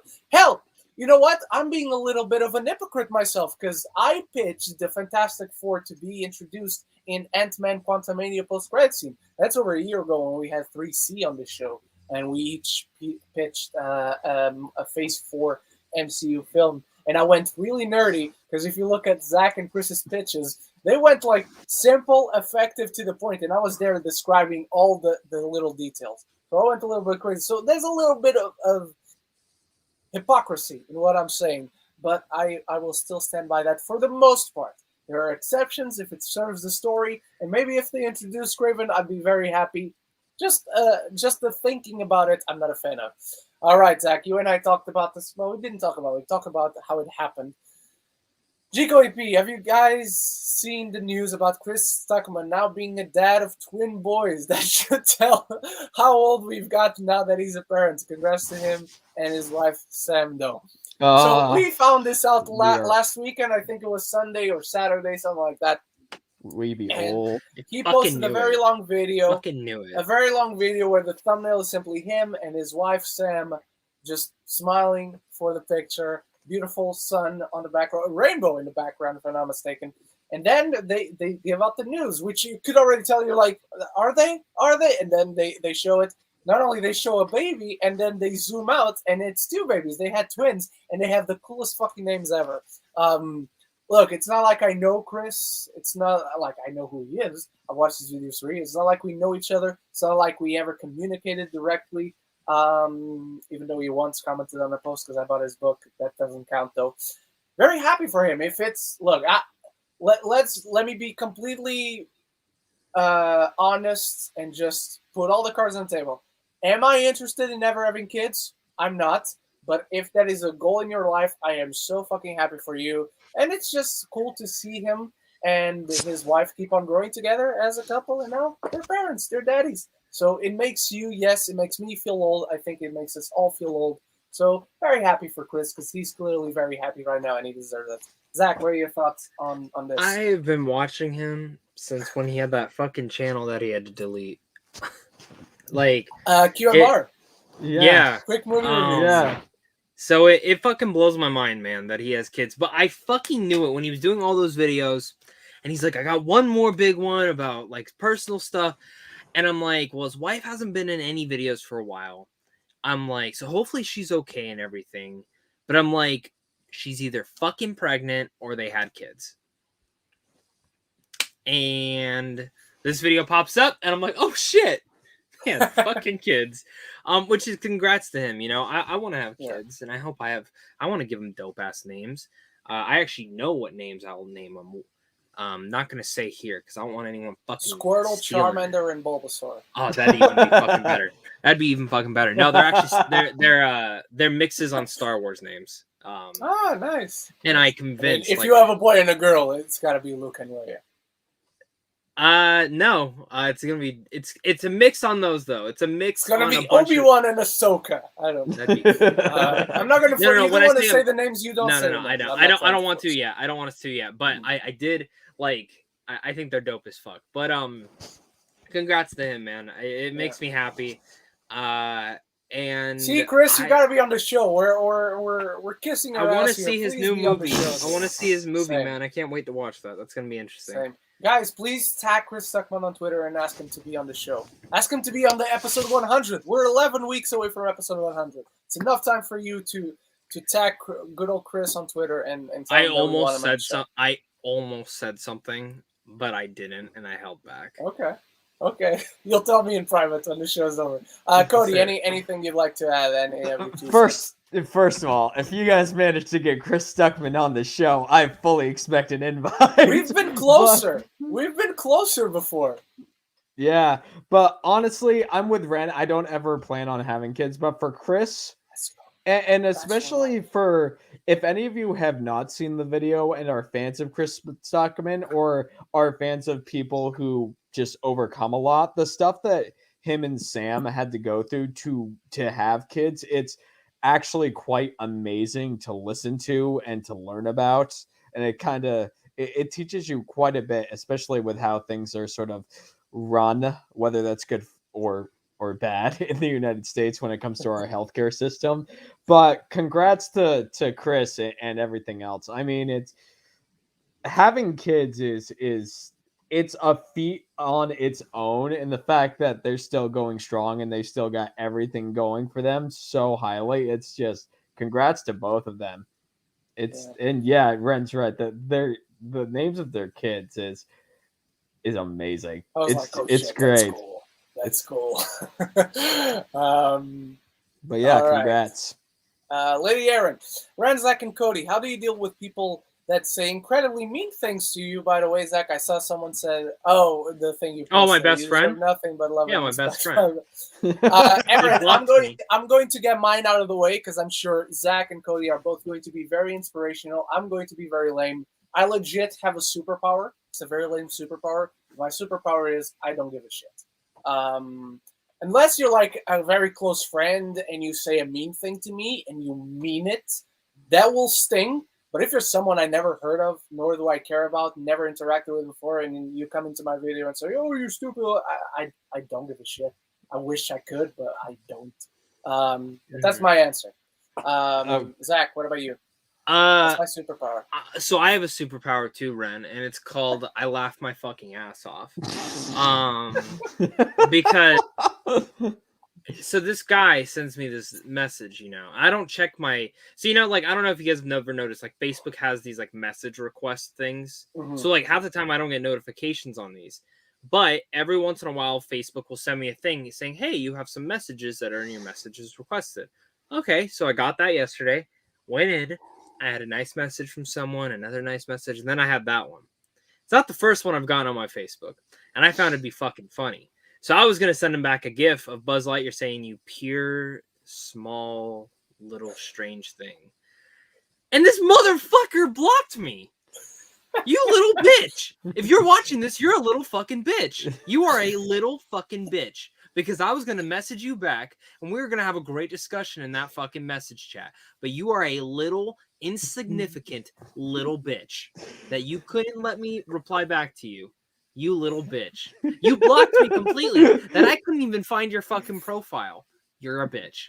You're a bitch. I was about to make a new Facebook and go fucking fight you. I don't care. I don't care. Because I had one. You want to hear how fucking petty I am? One time, this dude messages me, cursing me out. All this. I don't care. But kept doing it. Even after I blocked him. He made multiple profiles with the same fucking name. Oh my god! And he did it multiple times. So what did I do? When just he found out what's him. Oh, I went and found his Facebook. Found out what school he went to. Found out he was still in high school. Took a screenshot, sent it back to him, and I took a picture and I added his mom. And I said, if you send me one more fucking message, I'm going to tell your mom. Never heard. Tell your mom. Oh, guess my what? gosh. Doesn't reply back to me. Blocked me. blocked me. Month later, I get an email from him saying, "Please don't tell my mom." All right. I wasn't gonna tell your fucking mom, you idiot. Just fucking leave me alone. He was like messaging Cody. my friends too. Oh, dear Cody, Lord. what about you? Any further insights to add to proceedings? Oh gosh. Yeah, I think I'm kind of with you, Ren, because for any of you who have worked retail a good amount of time or who are in the arts, whether it's I never worked filmmaking- retail, by the way. I just want to establish that.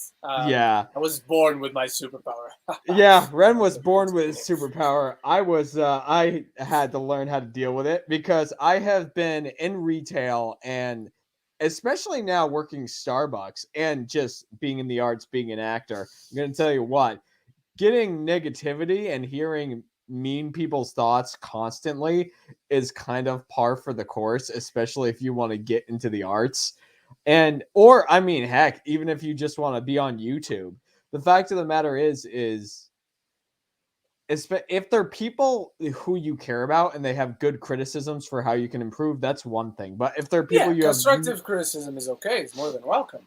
Yeah, but if they're people you just don't know, and they're choosing to take their time to insult you, it's like my mindset is John 7452. I don't care about what John 7452 thinks. No, I don't care. Like when I worked in retail, there was a guy who shit on the floor. Not in the bathroom. Yeah. Not in the bathroom. Oh god. Yeah, no, it's one of those things where us three, Ren, Zach, and me, we have so much stuff to do in our own personal and sort of quote unquote professional lives that there's no bandwidth that we have for mean people's comments. It's like idiot. In one ear and out the other. That's the thing. If you go read my comment section for Cowboy Bebop right now, it's pretty fun. Dude, speaking of Cowboy, I got accused of being paid by Netflix. Finally, I got my first accusation of being paid. Woohoo! Wait, I know you were paid though, right? And the person was legit sad because not only did they accuse me of being paid by Netflix, they said, "You must work for Netflix." They had a sad face emoji and put in "smack my head" at the end of it. So clearly, they were affected by the fact that I like Cowboy Bebop. That's nicer than mine. I apologize. I had one that said, "You are a little bitch who must be blind to give this a positive review. You are wrong, and I hope you die and never watch the show again." Oh my god! Christ, okay. I've been called a bitch a lot in life, you know, like this Matthew Zavala. "Shut your mouth, bitch. Resident Evil: Welcome to Raccoon City is a more true Resident Evil movie than trash Mila Jovovich movie, so go away." Okay. Honestly, I would just answer to him. It's actually Paul W.S. Anderson's movie, not Mila Jovovich. But okay. Yeah. All right, Sir John. If Loki 10, I wouldn't give Loki a 10. I'd give it a 9.2. If we're going decimal. WandaVision 8. I would give WandaVision an 8 overall. Falcon Winter Soldier 8. I would give Falcon Winter Soldier 7. I'm a 7.5. Hawkeye 6. If Kingpin shows up, 11. If Kingpin shows up, it's immediately a perfect show. Don't care what happens around it. Just Kingpin shows up, it's an 11. All right, thank you for sharing that, Sir John. Jordan Morgan, Loki definitely the best MCU, the best so far for me, but Wanda was the first MCU back after a year, so it had its own special feeling, which is a very good point. It's a very good point. We got to take that into consideration. Very good point, Jordan, but I agree. Loki is by far not by far, because I like all the other ones to different degrees, but Loki is definitely the best one for me. Gico EP, anyone notice when Hawkeye heals Kate's wound? I don't know if this is a spoiler for Cody, but Cody, spoilers. At one point, Hawkeye heals a wound of Kate. Oh, wow. It parallels with Natasha healing Elena's wounds in Black Widow. You know what? Yelena. You know what, Gico EP? It didn't hit me, but you're right. It does. I just thinking back on the two scenes right now, you're definitely right. I think you definitely got a point on that. Zach, what do you think? Do you agree? Yeah, I don't know if it was a coincidence, but yeah. Yeah, I think they were definitely going for something there. I would have to look back at it and see if even If the shots are similar, I think they're definitely doing it on purpose. Can I ask a question? I yes. want to ask you guys a question. I don't know anything. Over or under 60% Hawkeye dies in the show. Under. Okay, that's where I'm at. Just Do you let think the there's guy get home for Christmas? What percentage do you think he dies? 0. Well, you know what? I hesitate on. I avoid going 0 either way or the other. So I'm going to go 1%. I'd say 20. Okay. I think it's still we're all in the negative. Right? I think this is it. I think this is it for him, though. I think this is it for Hawkeye I wouldn't argue that this is it, but I don't think he dies. Because I didn't mention it when we were talking about the show. My favorite moment of this entire show, and this is in episode 1, so I can talk about it, was at the musical, where it hit me that when he's looking at everyone on stage, and it's like half that team is either dead or gone. Yeah, it's literally him, Natasha is the Hulk, and Thor. Yep. Yeah. Well, Cap's alive, but yeah, almost. It's Clint. He's Clint Eastwood now. He's just directing movies. So. Cody, but what do you think about this callback? I'm not sure if you got to this part yet, but do you think it could be a coincidence? No, I don't think it's a coincidence, especially since comparatively to a lot of other release dates, Black Widow and Hawkeye, they came out pretty close, even though it was only. It's like a few months apart, so they were supposed to come out even closer, if I remember correctly. So it wouldn't surprise me if they were doing something like that, because especially since the relationship between Clint and Natasha was so close throughout the course of the show, it wouldn't surprise me. All right, Joe Fletcher. If Hawkeye continues as it starts, it will be my favorite Marvel D+ show, as I find Loki kind of over. How dare you, sir? That is an offense. That is an offense to the MCU. That is an offense. I'm joking. Oh, hang on. Oh, yes. Good thing you didn't say that. I just noticed the private chat, Zach. Good thing you didn't say that. Gigo EP, what do you guys think about the complaint with Hawkeye, with them focusing more on Kate than Clint? For me, she's a new character, so of course you need to set her up. Plus, she's named Hawkeye in the comics, so it makes sense why she's co-leading with Renner. And I've seen people complaining about her being unlikable and not relatable. I don't get it personally. So definitely fully disagree with the unlikable. She's endearingly charming. She's believably naive. More charming than I am. Much. She's excitable. They definitely went out of their way to make her relatable, even though she's a rich white kid from New York City. They definitely went in and showed her flaws, which is why it's very important that the first episode does focus on her. And you still have a lot of Clint, but we already know Clint. It's just cool to catch up on his mental state and where he is right now in life. Yeah. But focus on this new character. And the second episode, clearly much more Clint focused than Kate focused. Exactly. So I think it was a very smart choice. I still can't believe this show is 2 years later. That's I think that's too long. We'll see if there's a reason for it. But Zach, anything to add to Jacoby's comment? No, not really. I just they're both fucking Hawkeye. Like it's a Hawkeye show. It's been it's not like it was just marketed as this is Jeremy Renner and then Clint Barton Hawkeye. Yeah, you know what I mean? Like a lot of the marketing was Kate Bishop. Yeah. Because Haley Steinfeld. Cody, anything to add? Yeah, no, here's the thing. I'm not gonna even if Haley Steinfeld was the most unlikable character in the show, I would still disagree because it's Haley Steinfeld. And Zach knows that in terms of Cody and my housemate think a lot alike. Yeah, here's the thing. In terms of Hollywood actresses that I have a major thing for, Haley Steinfeld, not Thomasin McKenzie. Anya Taylor-Joy. Anya Taylor-Joy, and who's the actress who was in Last Night in Soho with Anya Taylor-Joy? It's Thomasin McKenzie. Thomasin McKenzie. Yeah, I was thinking you were right all along, Cody. Yes, I wasn't right all along. How big of a fan are you, though? Really, if you don't even remember? Yeah. You know what? You can shut up. I'm gonna tell her. I'm gonna text her right now and let her know. Oh, you know her, Zach? Is that it? Yep. Gonna send her a personal email. You should let her know that her and I should go out to lunch together. Nah, I don't like you that much. Crashing JK, Coyote. One of the kidding. performers of Rogers the Musical said that there's a 4-minute version of the musical somewhere. Wait, you know what's going to happen? Like Zemo's Dance in the club, they're going to release it if we keep asking for it around episode 3. Let's do it. All right. Lady Aaron, what has recently been the fastest you have completed a video game? I beat Pokemon Shining Pearl within 3 days. That's a good record. Zach, you play a lot of games. You got your own game show. Well, not game show about video games, channel about video games. So what's your record? I beat The Last of Us Part 2 in one sitting. I didn't get up. Well, I beat the one started in 3 days too. Like 3 full days. Mm-hmm. And even the first Last of Us, again, I sat down, didn't get up. I was so into it.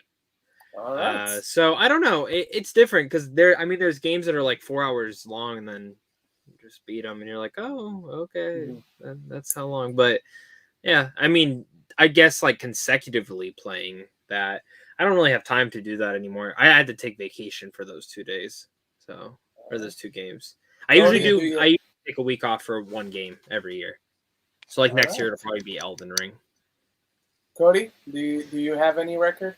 I do. I'm kind of with Zach to where I don't have time to really play video games consecutively anymore. I barely have time to play them as it is right now. But I beat The Last of Us Part 2 in one sitting, like Zach. But the other thing is, and I think this is probably where the biggest record would come in, is I beat the Mass Effect Legendary Trilogy on my 3rd playthrough. I beat it in about a week. All right.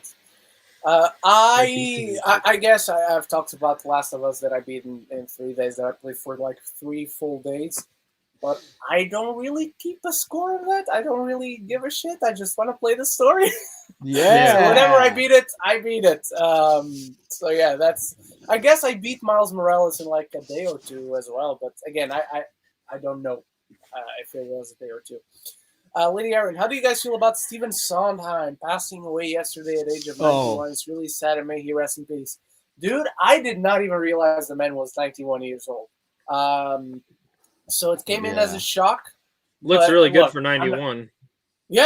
I'm not gonna pretend like I knew everything about the man and whatnot. I know he was a very famous, legendary writer of some of the greatest musicals of all time, and that's basically all I know. I know what most people would know surface level about him. So, nevertheless, it's very sad. But he gave us his entire life, and his legacy will for sure live on and not die anytime soon. Yeah, and something I didn't know. For Tick Tick Boom. That voicemail was really his voice. He re-recorded that for the movie. And it broke my heart even. Great. I mean, again, I'm not huge on musicals typically, but especially after just watching Tick Tick Boom and kind of learning a little bit more about how influential he was to a lot of creators out there, it's emotional. Say the least. Cody, I think you'll probably have more on this than we do. Yeah. Needless to say, I'm still, as happy as I may appear right now, I'm still kind of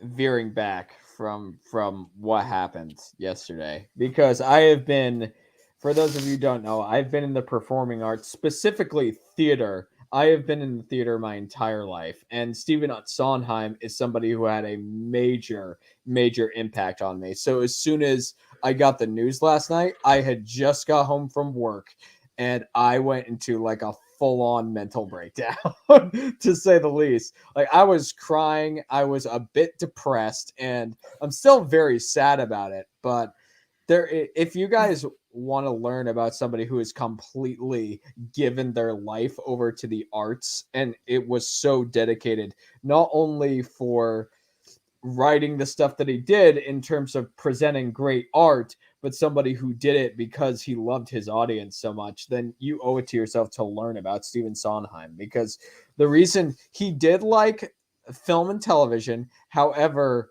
the reason why he loved theater and the performing arts is because theater is the one place where, unlike film and television, you do get a reaction from the audience that can make the actors and the performances you see on stage react sort of differently and change whatever the play is going to be. He gave his life to the arts, and it's very sad and very depressing that he's gone now. But I highly recommend it. If none of you know really anything about Stephen Sondheim, go learn, because he really was, beyond the artistry that he had, he was a really amazing man too. Alrighty. Joe Fletcher, Clint's reaction to Black Widow during the Avengers musical is one of my favorite moments in Phase 4 thus far. The grief in his eyes tell the whole story. The grief in his eyes tell the whole story. Good I acting. agree. Great acting. That was the best moment in episode 1 for me. The best moment in episode 2 for me was when he was talking with his wife on the phone. That's all I'll say, because again, I don't know if Cody has gotten from that part, but that was my favorite moment in episode 2. And Linda Cardellini, of course. Joe Fletcher also said, I think Justin Hammer could show up in Sonny Birch for Ant-Man and the Wasp, because I think the person he was working for in that movie was Kingpin. You know, at the time I theorized that Sonny Birch was working for Justin Hammer, who had escaped from prison, and I gave the whole thing about how Justin Hammer becomes MODOK in the MCU. But that's a good... Look, I don't know if Sonny Birch is going to end up that he was working for Kingpin, because I don't know yet how they're going to bring... If they're going to bring this Kingpin, the one that they're supposedly bringing in, I don't know how they're bringing that one in. If it's going to be multiverse stuff and whatnot. So we'll just have to wait and see. But I don't think it's impossible. And I think that they could connect that in a very cool way. But we'll just have to wait and see. All right. Lady Erin, how do you guys feel about House of Gucci getting a B+ score on Cinema Score, and of House of Gucci doing very well at the box office? I don't care. I don't care about the cinema score personally. Doing well at the box office. It's got a big cast. The Gaga is there, so the little monsters or whatever the fan base is called, they're all gonna flock there to the point that they're already defending the movie without having seen the movie. So I'm not surprised that it does well at the box office. I just wish that money had gone to the last school. Zach, what about you? I don't care. I mean, the cinema scores are interesting to see. The thing is, people just go to the movies to see whatever. Belfast had an A, and it didn't make any money. So, I mean, I love Belfast. It's whatever to me. I just... House of Gucci is House of Shit, in my opinion. House of Gucci. Cody, what about you? Yeah, I wish that the money that House of Gucci made, I'm glad that it made its money, because that means we can continue to make movies. But I also wish that The Last Duel got more people to see it, because you know what's funny though? There's more millennials and Gen Z's probably seeing the House of Gucci than The Last Duel. Yeah, that is. I'm probably so gonna watch the House of Gucci on my phone. Yeah, I think I'm gonna watch it on my iPod. I think I'm gonna download it to my iPod and watch it. Exactly. My Walkman. I'm gonna download it to my Walkman.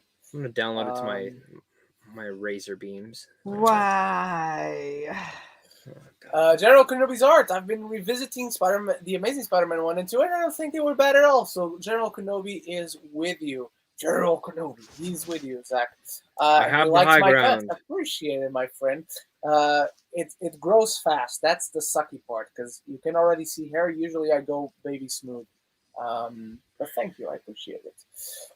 What is worst, Resident Evil 2002 or Alien vs. Predator, both made by the same director? I hate saying this, because you all know, if you've been following me since the Resident Evil Final Chapter review, you know this. Paul W.S. Anderson and I are mortal nemesis of one another. Alien vs. Predator is not that bad. I watched it last summer. It's pretty entertaining. I agree. Pretty flawed, but pretty entertaining. So I'm definitely on the side of Alien vs. Predator is better. Yep. Zach, you too. Cody, I guess you too. Yep. Alrighty. Ren, Zach, and Cody were some of the most criminally underseen movies of 2001 that barely anyone has watched and talked about. For me, it's Annette and The Last Duel for sure. Oh, for me, it's Riders of Justice. It's still Riders of Justice. Yep, Riders it's on of Blu-ray. Justice It's on sale. It's like fantastic. $8 right now if you're in the United States. Please, if you have not seen not The Last Duel, please watch The Last Duel, because yes, you're right on that one. But Riders of Justice is fan-fucking-nominal. Please. Fan-fucking-nominal? Yep. That makes no sense. Fucking-nominal. Please watch that one if you haven't. Zach, you agree with that one, but do you have any other? I have a couple others. Mass, 9 Days. Oh, yes. The Night House, I don't think enough people saw. Oh, that's Coda. You're going to see Coda on one of my lists this year. Very high on one of my lists this year. Mayday, no one talked about. Super, super independent film Haven't from seen Sundance. Really, really like that. And, this small little movie, it's called The Boss Baby 2. Oh, I sat there and watched it. I can't. It wasn't that bad. It was fine. Cody, do you have any others? I would say no. I would say the biggest two for me is Riders of Justice and Coda. Those for me are my top two.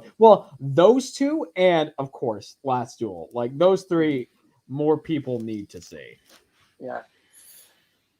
3 great movies right there. Triple header you should do this weekend. Tomorrow, everyone, watch Last Duel, Coda, and Riders of Justice. Well, Last Duel is probably not available yet on digital or anything. But I actually think it is. I think Last Duel just went on digital. I could be wrong, but I swear it just went on digital. Because it's coming to Disney Plus on December 1st. Out to you. That.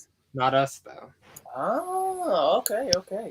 Geekly Goods, Search's Weekly Ranking. Thank you for sharing, Leo. Number 1, Spider-Man 2. Still the best Spider-Man movie. Number 2, Come On.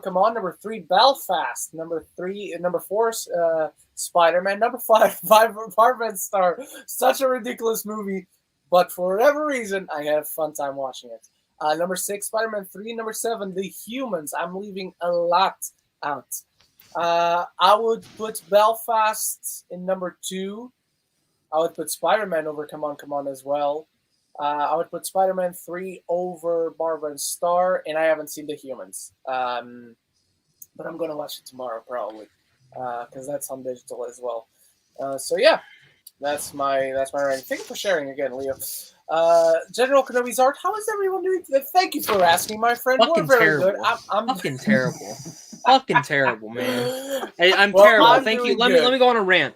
Let me say, my life sucks. You know what happened this morning? I woke up and I rolled over and I said, "God damn it!" I woke up 1 minute before my alarm went off. I hate when that happens. That's why whenever I wake up in the middle of the night, I always avoid looking at the time on my phone. Even if I have to wake up to go to the bathroom in the middle of the night, I avoid looking at the time. I don't want to look at the time because I don't want to know. I don't want to be underwhelmed by how much time I have left to sleep. Cody, are you doing well or are you terrible? I am doing very well, although I am exhausted. All right. It happens to the best of us. Tony Chappie, question: what do you guys think is the most underrated animated movie outside of Disney and Pixar? Mine is The Little Prince. Never watched that one, so you probably got a point. Underrated outside of Disney and Pixar. Ooh. Any Studio Ghibli movie. Yes. I wouldn't say any of those. I say underrated though because there's still a huge demographic out there that doesn't like anime. And it's just because of that. They hear anime and they don't want to watch it. Where in reality is if they did watch it, it would probably turn. Like my dad, I tell him something's anime, he'd turn the other direction. Like I don't remember what movie it was we were watching. I'm like, I walked in, I'm like, oh, this is a live action anime, and he looked at me and he fucking turned it off. He turned it off. He hates anime. I'm not going to go with the Studio Ghibli one, but mine is anime, and it comes from director Mamoru Hosoda, who just directed Belle. So whenever you guys have Belle around you, do check it out because it's very good. But mine, the one I'm going to say, is The Boy and the Beast. That movie is fucking magnificent. Fucking amazing. Amazing, good, great pick. Another one I want to do. I don't know if this one's Studio Ghibli. Your name isn't Studio Ghibli, right? No, it's not. Okay, because I would say that's out there too. Yeah, That should have. That's from Makoto Shinkai. And you know what? I'm going to say another one that comes from a big studio that is not Disney, that is not Pixar, but it's very underrated, and that is The Amazing. Maybe it came out before its time. Maybe it would do even better today with superhero culture, but the Megamind is very underrated. Fuck yeah! I love Yes. I got it. Boom. Oh, so good. So good. I got another one. Cody. I love this one too.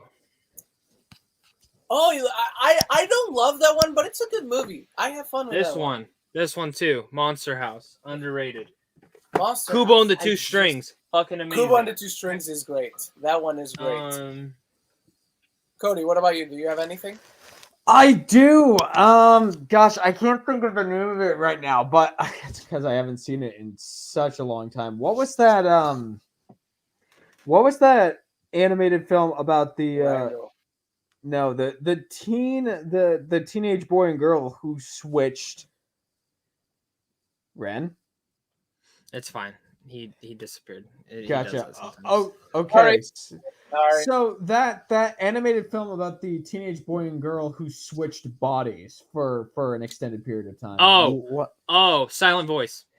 Silent Voice. No. No, yeah. it's They don't switch spots. That's your name. The teenage boy and girl. Yeah. Yeah. No, that one. Okay. That I mean, honestly, that one probably ranks in my top 5 animated films. I love Studio Ghibli, but that film is definitely up there for me. By the way, if you guys hear knocking, they're working on our roof right now, so just ignore it. So guys, what just happened is I didn't lose internet, but I accidentally swiped back for my tab to go back, so I lost a few of the questions. So the most upwards I can get is Crashing Coyote saying my problem with MCU's show, especially Hawkeye, is the fight choreography so far disappointing compared to what Arrow's base was able to do. I agree. On Hawkeye, what I addressed in my review in both the spoiler-free and the spoiler review was that I'm not a fan of the action so far. I did enjoy the action in the winery. In the wine cellar when they were doing the auction. That one was cool. Like, not. Do you know? Oh my god! There's a jump. Great. There's a jump cut in that scene. There is. It's really bad if you notice it. Okay. I noticed it, but I forgot. It was when the bottle gets shot in her hand. There's literally a jump cut right there. Okay. Like, and I don't know what they did. It's like they zoomed in, like a bit, and it's very jarring. Like I noticed it, and I was like, that's weird. But yeah, I'm with you on that question. I did enjoy the scene at the auction. Not impressive, but I thought it was okay. This is enjoyable. This is fine. The other one in Hawkeye, when he's saving her at the end of the first episode, did not like that at all. So I hope it gets better from now on. Ever since Shang-Chi, the one they showed on Disney Plus Day, the one on the car and whatnot, that looks great. So it even surprised me more when I didn't enjoy what they were doing so far. Mm-hmm. Maybe the budget went into that car chase, so we'll see. But again, everyone, if you have a question that you think is really good and really want us to answer, and it came in before this comment from Crash and Coyote, please feel free. But I'll also just say you guys are sending in a lot of questions, so there's no way we're gonna get to everything. So if you want your question asked, and you can send in a super chat to support the show, because I do see a lot of questions. If it's a super chat, we'll give it priority. Honestly, like we won't get to everything. That it's just there's a lot of you guys in here today. Jesus Christ! Which we're very Santa thankful Claus. for. It just sounded like fucking Santa Claus. He came in early. No, it sounds like he literally crashed into our roof and fucking died. All right, let's move on then. GKP, is Haley Steinfeld to Cody what Margot Robbie is to Ren? No, nobody likes anyone as much as I like Margot Robbie. So Haley Steinfeld is Ren, you can shut up right now. No, it's my show. I'm not going to shut up. Ren, I like you more than you like Margot Robbie. I'll tell you that right now. You like me more than I like Margot Robbie? Ren, yep. I think you should be worried. I should be worried. That's stalker behavior right there. Oh, so now you're stalking her. Zach, is your name Joe? You are stalking me. Is your name Joe that's Goldberg? What we've established today. No. All right, Lady Aaron, just curious on this, guys, but how many songs do you have on your iPod or on your play? Oh, I have no idea. I can't tell. I don't keep track. I just recently surpassed 12,000 songs for my iPod. I don't even have an iPod. I never. Well, no, I think I had an iPod. I just use my phone. But I just use Spotify, so I don't keep track. Spotify is a good. All right, Joe Fletcher. Saw one reaction saying they made Kate Bishop too likable, which results in her stealing the show away from Clint. Stupid, in my opinion. I'm not going to call it stupid, but I think it's wrong. I think. What do you mean too likable? How is Clint not likable? He's a dad trying to make it home for Christmas. There's nothing more likable than that. Plus, the show has a dog. There's nothing or no one more likable than the dog. So, if anything, you got to say to that sweet, sweet pupper, Lucky the pizza dog, that he's too likable. I dare you to try and tell him that to his face. Yeah, plus the whole stealing the show away thing, I don't like, because the show is not set out to be the Clint Barton show. That's not what it is. Literally. For me, it is. Of course it is for you, Zach. I mean, for me, this feels like it might be a show that passes the torch from Jeremy Renner to Haley Steinfeld. More than likely, that's what it's setting up to be. You know what's passing the torch? What? Nothing. Jordan Morgan says, sorry, if we don't see a Twitter clip of Ren doing the Zemo dance in the club tonight, then we will see the dungeon. Look, that's not on me. That's on you guys. I don't cut clips out of the show. I'm not an expert. Is Bruna going out with you guys? Is Bruna going out with you guys tonight? She is. I want her to get a video of you going. Oh, hang on. I was completely misreading this because I thought Jordan Morgan was referencing like a clip of what we did on the show. Like maybe he was, but that's the way I took it. But now I'm reinterpreting it. I'm actually going to the club, so maybe you're asking to. You know what? Why the fuck not? I don't see why. I don't give a shit. You can send me the video, and I will literally edit the song. Bruna is going to the clubbing, so you can ask Bruna. Start tagging Bruna and ask her on Twitter. And well, you know what? The Justin Hammer dance too. I'm going to do the Justin Hammer dance. Oh, I would do the Tropic Thunder dance. I don't dare do that one. My favorite. Ooh, this is a good one. Zach, who is your version of Cody's Thomasin McKenzie and Ren's Margot Robbie? Oh my god! I think I know. I think I will know this answer when you say it, but I'm blanking right now. I think. I mean, it's my girlfriend. Oh yes. But what's the real answer? She won't watch this shit. Who do you think? Who do you think? I'm not sure if I would know this. I mean, I'm completely blanking right now. Liara from Mass Effect. Oh, but I feel it should be. I feel it should be obvious to me. I feel like I should know this. I have like quite a few though, but I do love Margot Robbie. Like I love Margot Robbie. Well, I mean, but she's stinking, Zach. Wolf of Wall Street. Wolf of Wall Street put hair all over my body. Like that put me through puberty like that. So, Saoirse Ronan. I'm gonna put that one there. Ooh. No. Could it? Who could it be? I mean, I do love Tessa Thompson. I love Tessa Thompson. Yes, you do. I don't know if I would have guessed Tessa Thompson, but I don't know because I don't know. It's tough because I don't know. There's a lot. Oh wait. G. Colby did say Emma Stone. I do love Emma Stone. Oh, you know what? Yeah. If it is Emma Stone, I probably should have guessed that one because that's. I love Emma, and then Jordan Morgan said Ana de Armas is his version, which I do love Ana too. So there's a lot. There's a lot. I do. Back in the day though, Selma Hayek. Holy fucking shit! What's the vampire movie right now? Still today, but Dusk Till Dawn. Holy shit! Yeah. Before she turned into that vampire thing. When she turned into that vampire thing. Yeah. Rachel Weisz, from the Mummy franchise, man. Still today as well. I have my top three. I have Margot Robbie. I have the one that was my number one before Margot Robbie, and that is Scarlett Johansson, and then Haley Atwell. Those are my three. Haley Atwell's a great one. Another one I have is Rachel McAdams. I fucking love Rachel McAdams. Yes. So fucking Game Night just made me fall in love with her even more. So. Yeah. So Ren, I have a fun fact for you about Scarlett Johansson. So when Scarlett Johansson was a young child and she was going to acting school, my high school theater director and theater instructor was her acting instructor when she was going to school in New York as a small kid. Oh wow! For a sec, I thought you were going to say you've met her, and that I would be jealous. But No, okay, that's cool. He that's literally cool. That's just he cool. told me he goes to New York on a monthly basis, and they catch up whenever she has the time. Oh, nice. That's cool. All right, Nate Ackenbauer, finally seeing 9 Days Tonight. Enjoy, my friend. Enjoy, because it's a very good one. Ryan O'Toole, easy question for me. I don't know how it's going to be for you. In the Heights or Tick, Tick, Boom? I'm still in the Heights, but Tick, Tick, Boom was so good. My answer, very obviously, is the one with Vanessa. Cody, how about you? Same. I can't say her name without singing. Oh, this is crazy. Here's the thing I will say, and this may surprise some people here. I like the music in Tick Tick Boom probably a little bit more, just because of the variety of the songs that were composed by Jonathan Larson. But in terms of a cinematic story, in terms of not just a cinematic story, but I guess a musical and a play as a whole, and a good majority of the songs, my favorite is going to have to be In the Heights. All right, so it's unanimous. All right.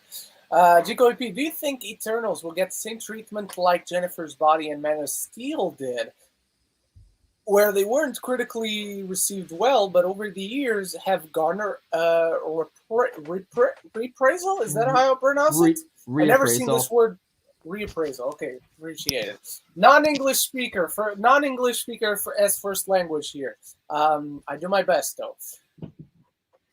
Do I think it will happen? I don't know, because those are two good examples. But let's remember that these things are the exceptions to the rule. Like 9 times out of 10, a film gets badly received, it stays badly received. I want to think yes, because I've received the Eternals very well. The Funkos are over there. But I don't know. I hope it is. I hope it is, Jacoby P. But I wouldn't put money on it. I wouldn't put money on it, to be honest. But Zach, how about you? I knew backlog. I knew it was either going to be Dune or Eternals. I was going to get this stupid fucking toxic fandom, whatever you want to call it. Honestly, no, I don't think so, because even at the time there were still fans of both of those. So maybe, but I don't know. I don't know. All right. Cody, what do you think? And by the way, just what are your quick thoughts on? Did you like or didn't you like Eternals? He hated it. He hated it so much. He literally texted me and he goes, "This is a fucking terrible movie." Oh, you're so funny, especially since we talked about the movie over the phone. Or I think I talked about it with Mickey Mouse. Let's see here. So for background, I call Cody every day and I talk in my Mickey voice, and that's it. I literally do not have a single conversation in my normal voice. It's just Mickey Mouse. That's all he hears for like 20 minutes, and then I hang up. Okay. It's true. But in terms of Eternals, I'm kind of mixed on it, because I really love a lot of the higher thinking concepts that they introduced into the film. Like, it's so different compared to a lot of this other stuff they've done in the MCU. It kind of reminded me of when they introduced Doctor Strange for the first time into the MCU. The only thing is that I wish they would have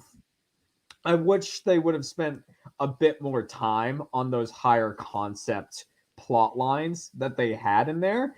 So I think over the course of time, it maybe not to the extent that Man of Steel did, but I think it will get a little bit of a reappraisal, and I think people will begin to appreciate it more and more as time goes on.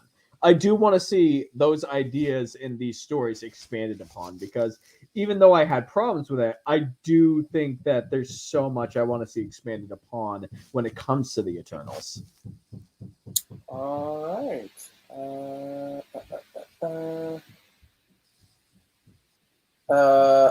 Oliver Belmont. That's a cool name, from the clan Belmont from Trevor from Castlevania.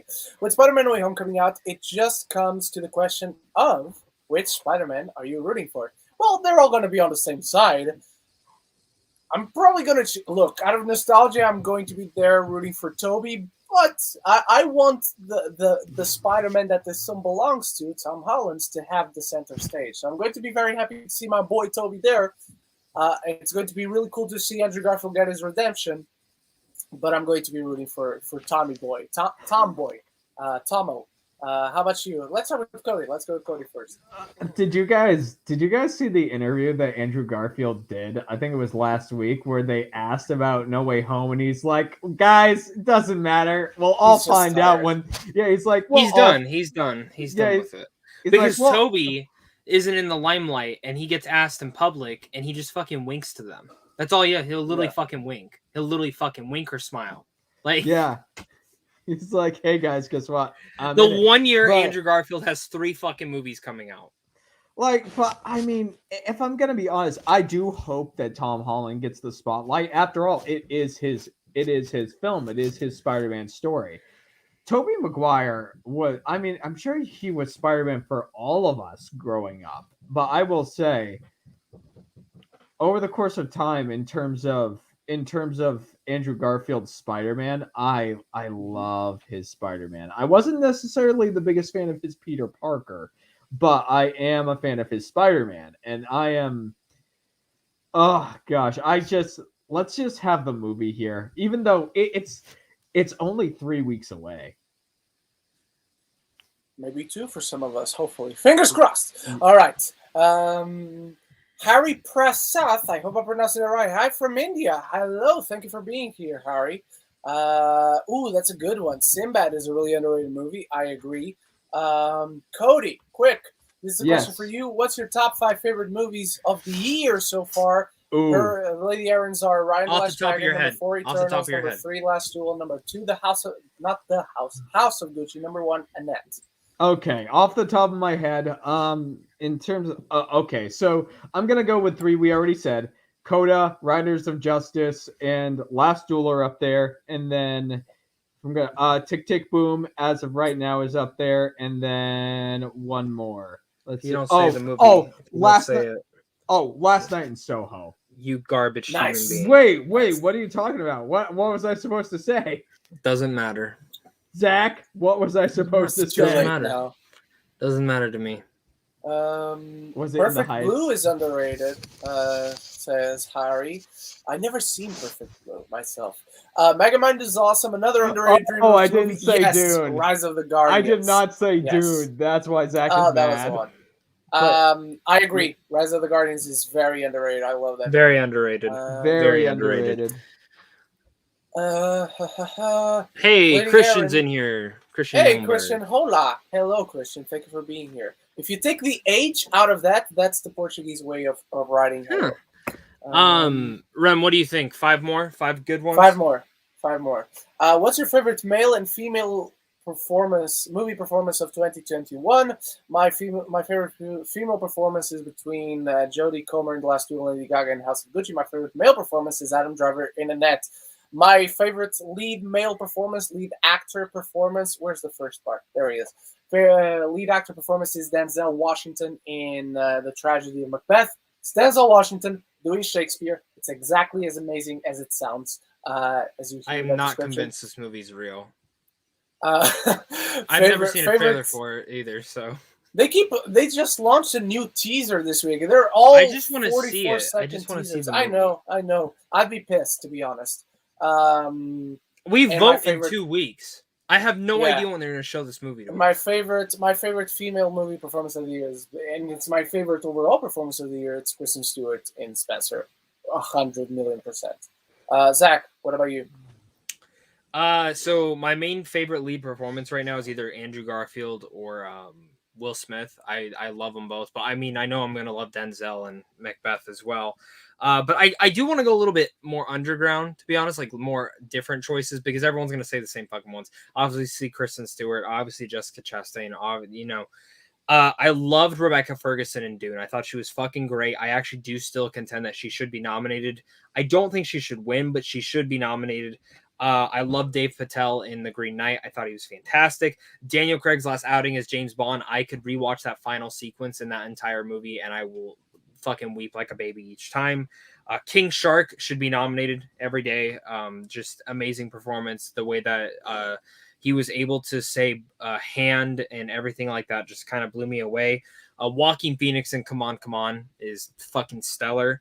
Troy Coaster, the father from Coda, is amazing. I loved him. Jamie Dornan is great. I'm probably going to mispronounce her name, but the main girl, Agatha Rosselli from Titan, amazing. Oh, yeah. And Jenna Ortega from The Fallout, which I don't think's out yet, but it's Still really haven't good. seen it.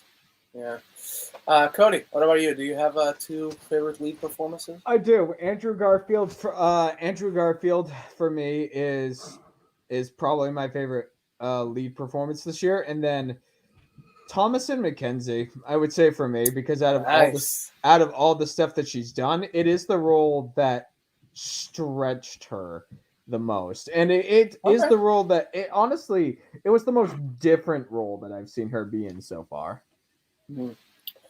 All right. Okay, so 4 more after this. Gico EP. I've seen people say this about No Way Home, but are you guys worried about the movie, focusing on fan service than overtelling a good story or being too much? I'm not worried. In Feige We Trust. You've heard me say this ever since we started covering the film a year ago. Yes, I am worried. That's one half of me.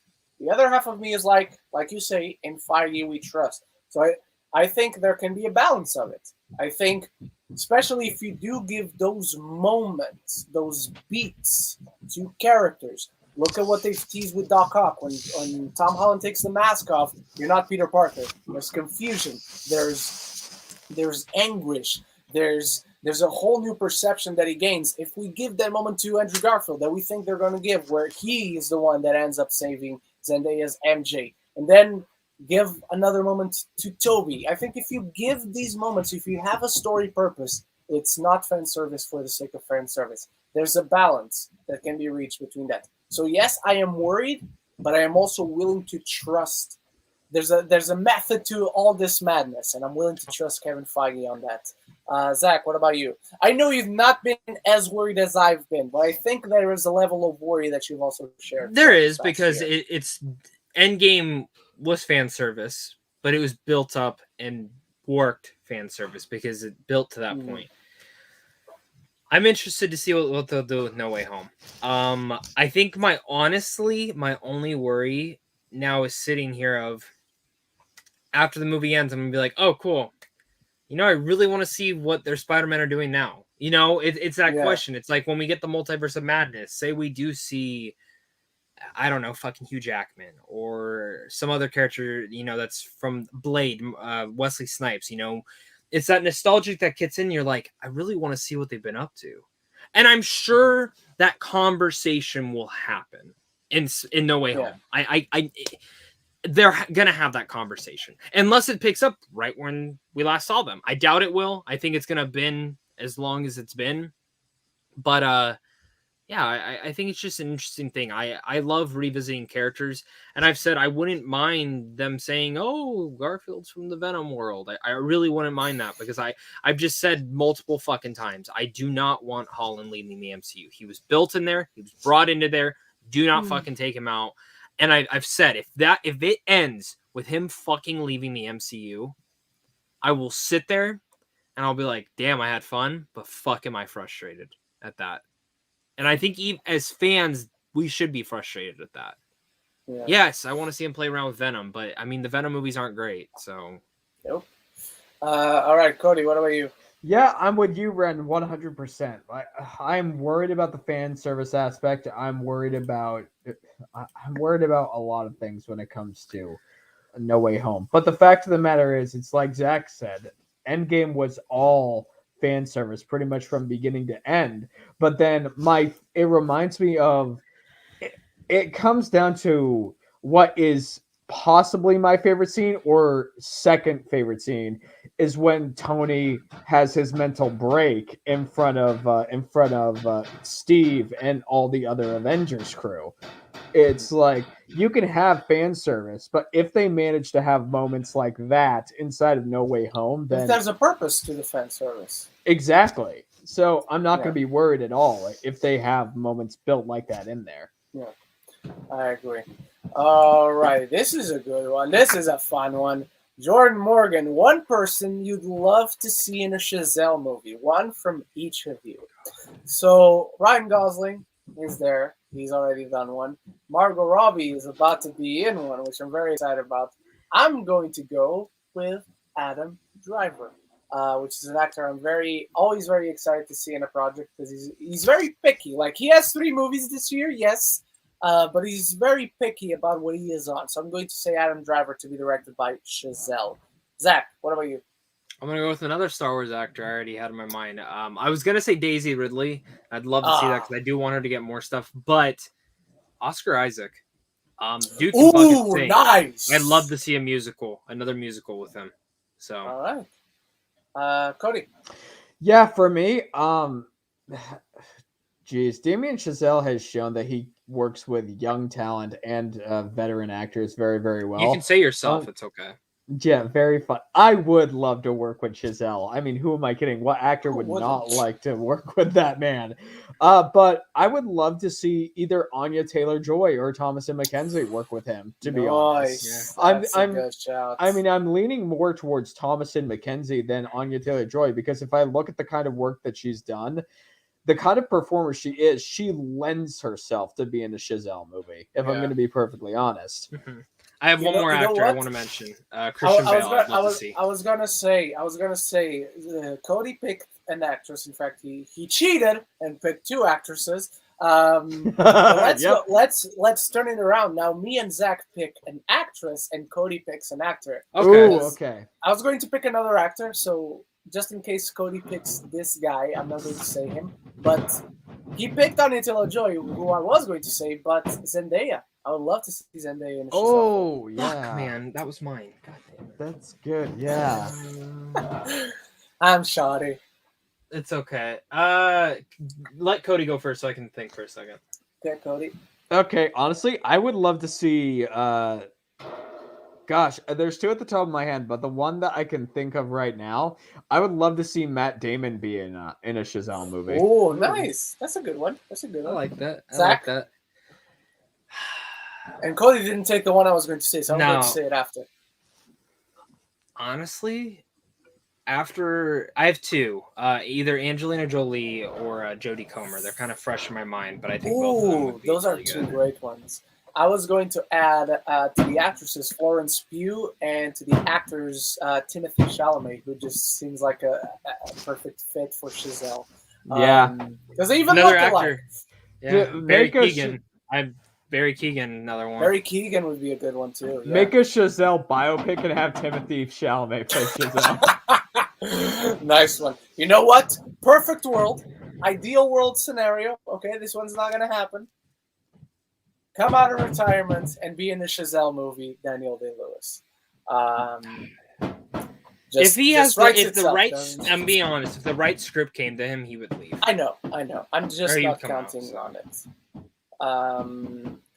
This is a fun one. Last question for me. What is the best film festival that you guys have ever been to?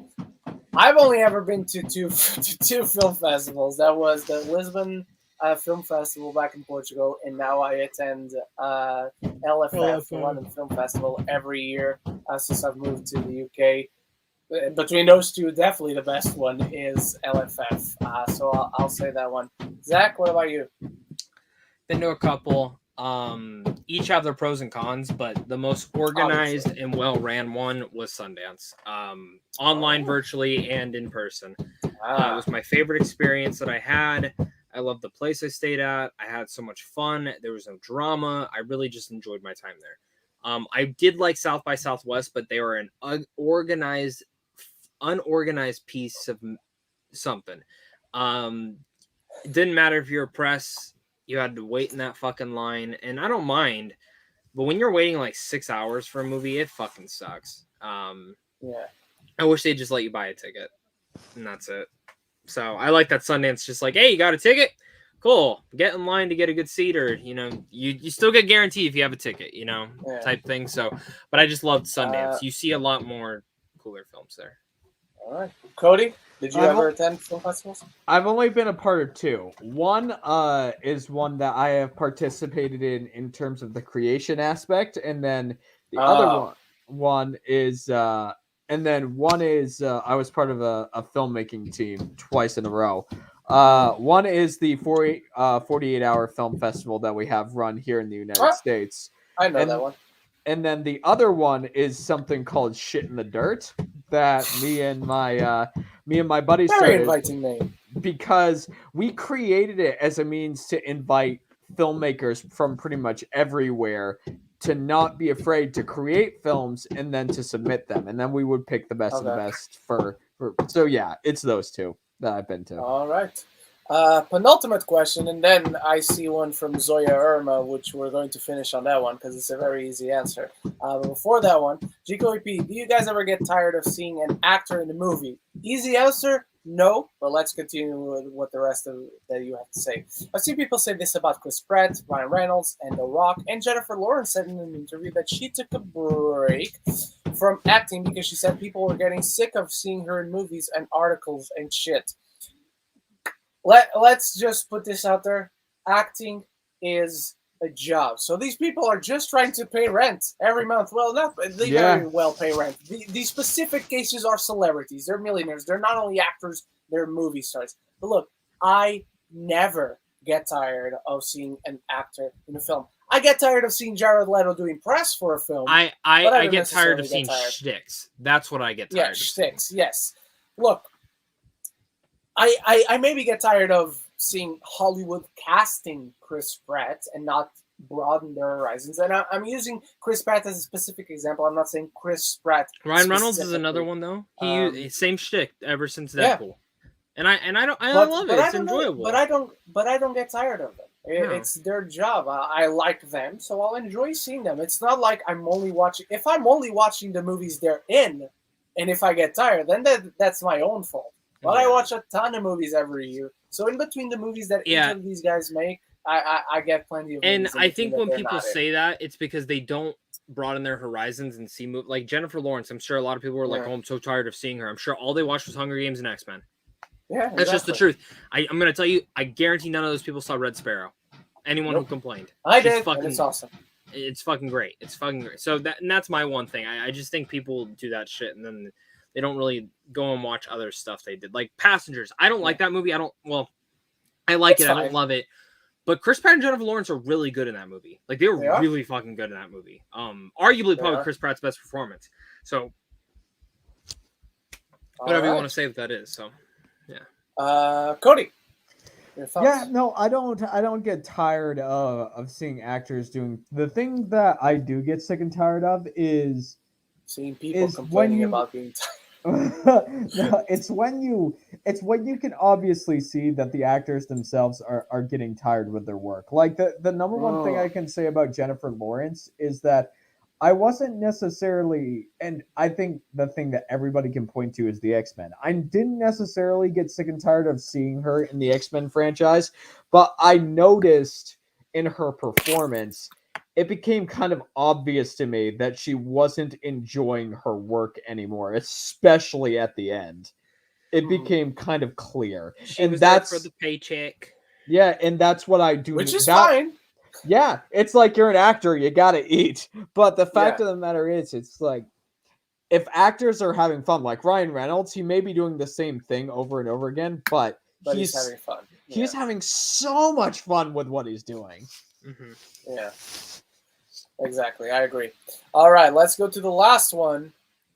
Zoya Irma asks, if you could only watch The Batman or No Way Home, choose one. All right, everyone, let's say it in unison. 3, 2, 1. The Batman.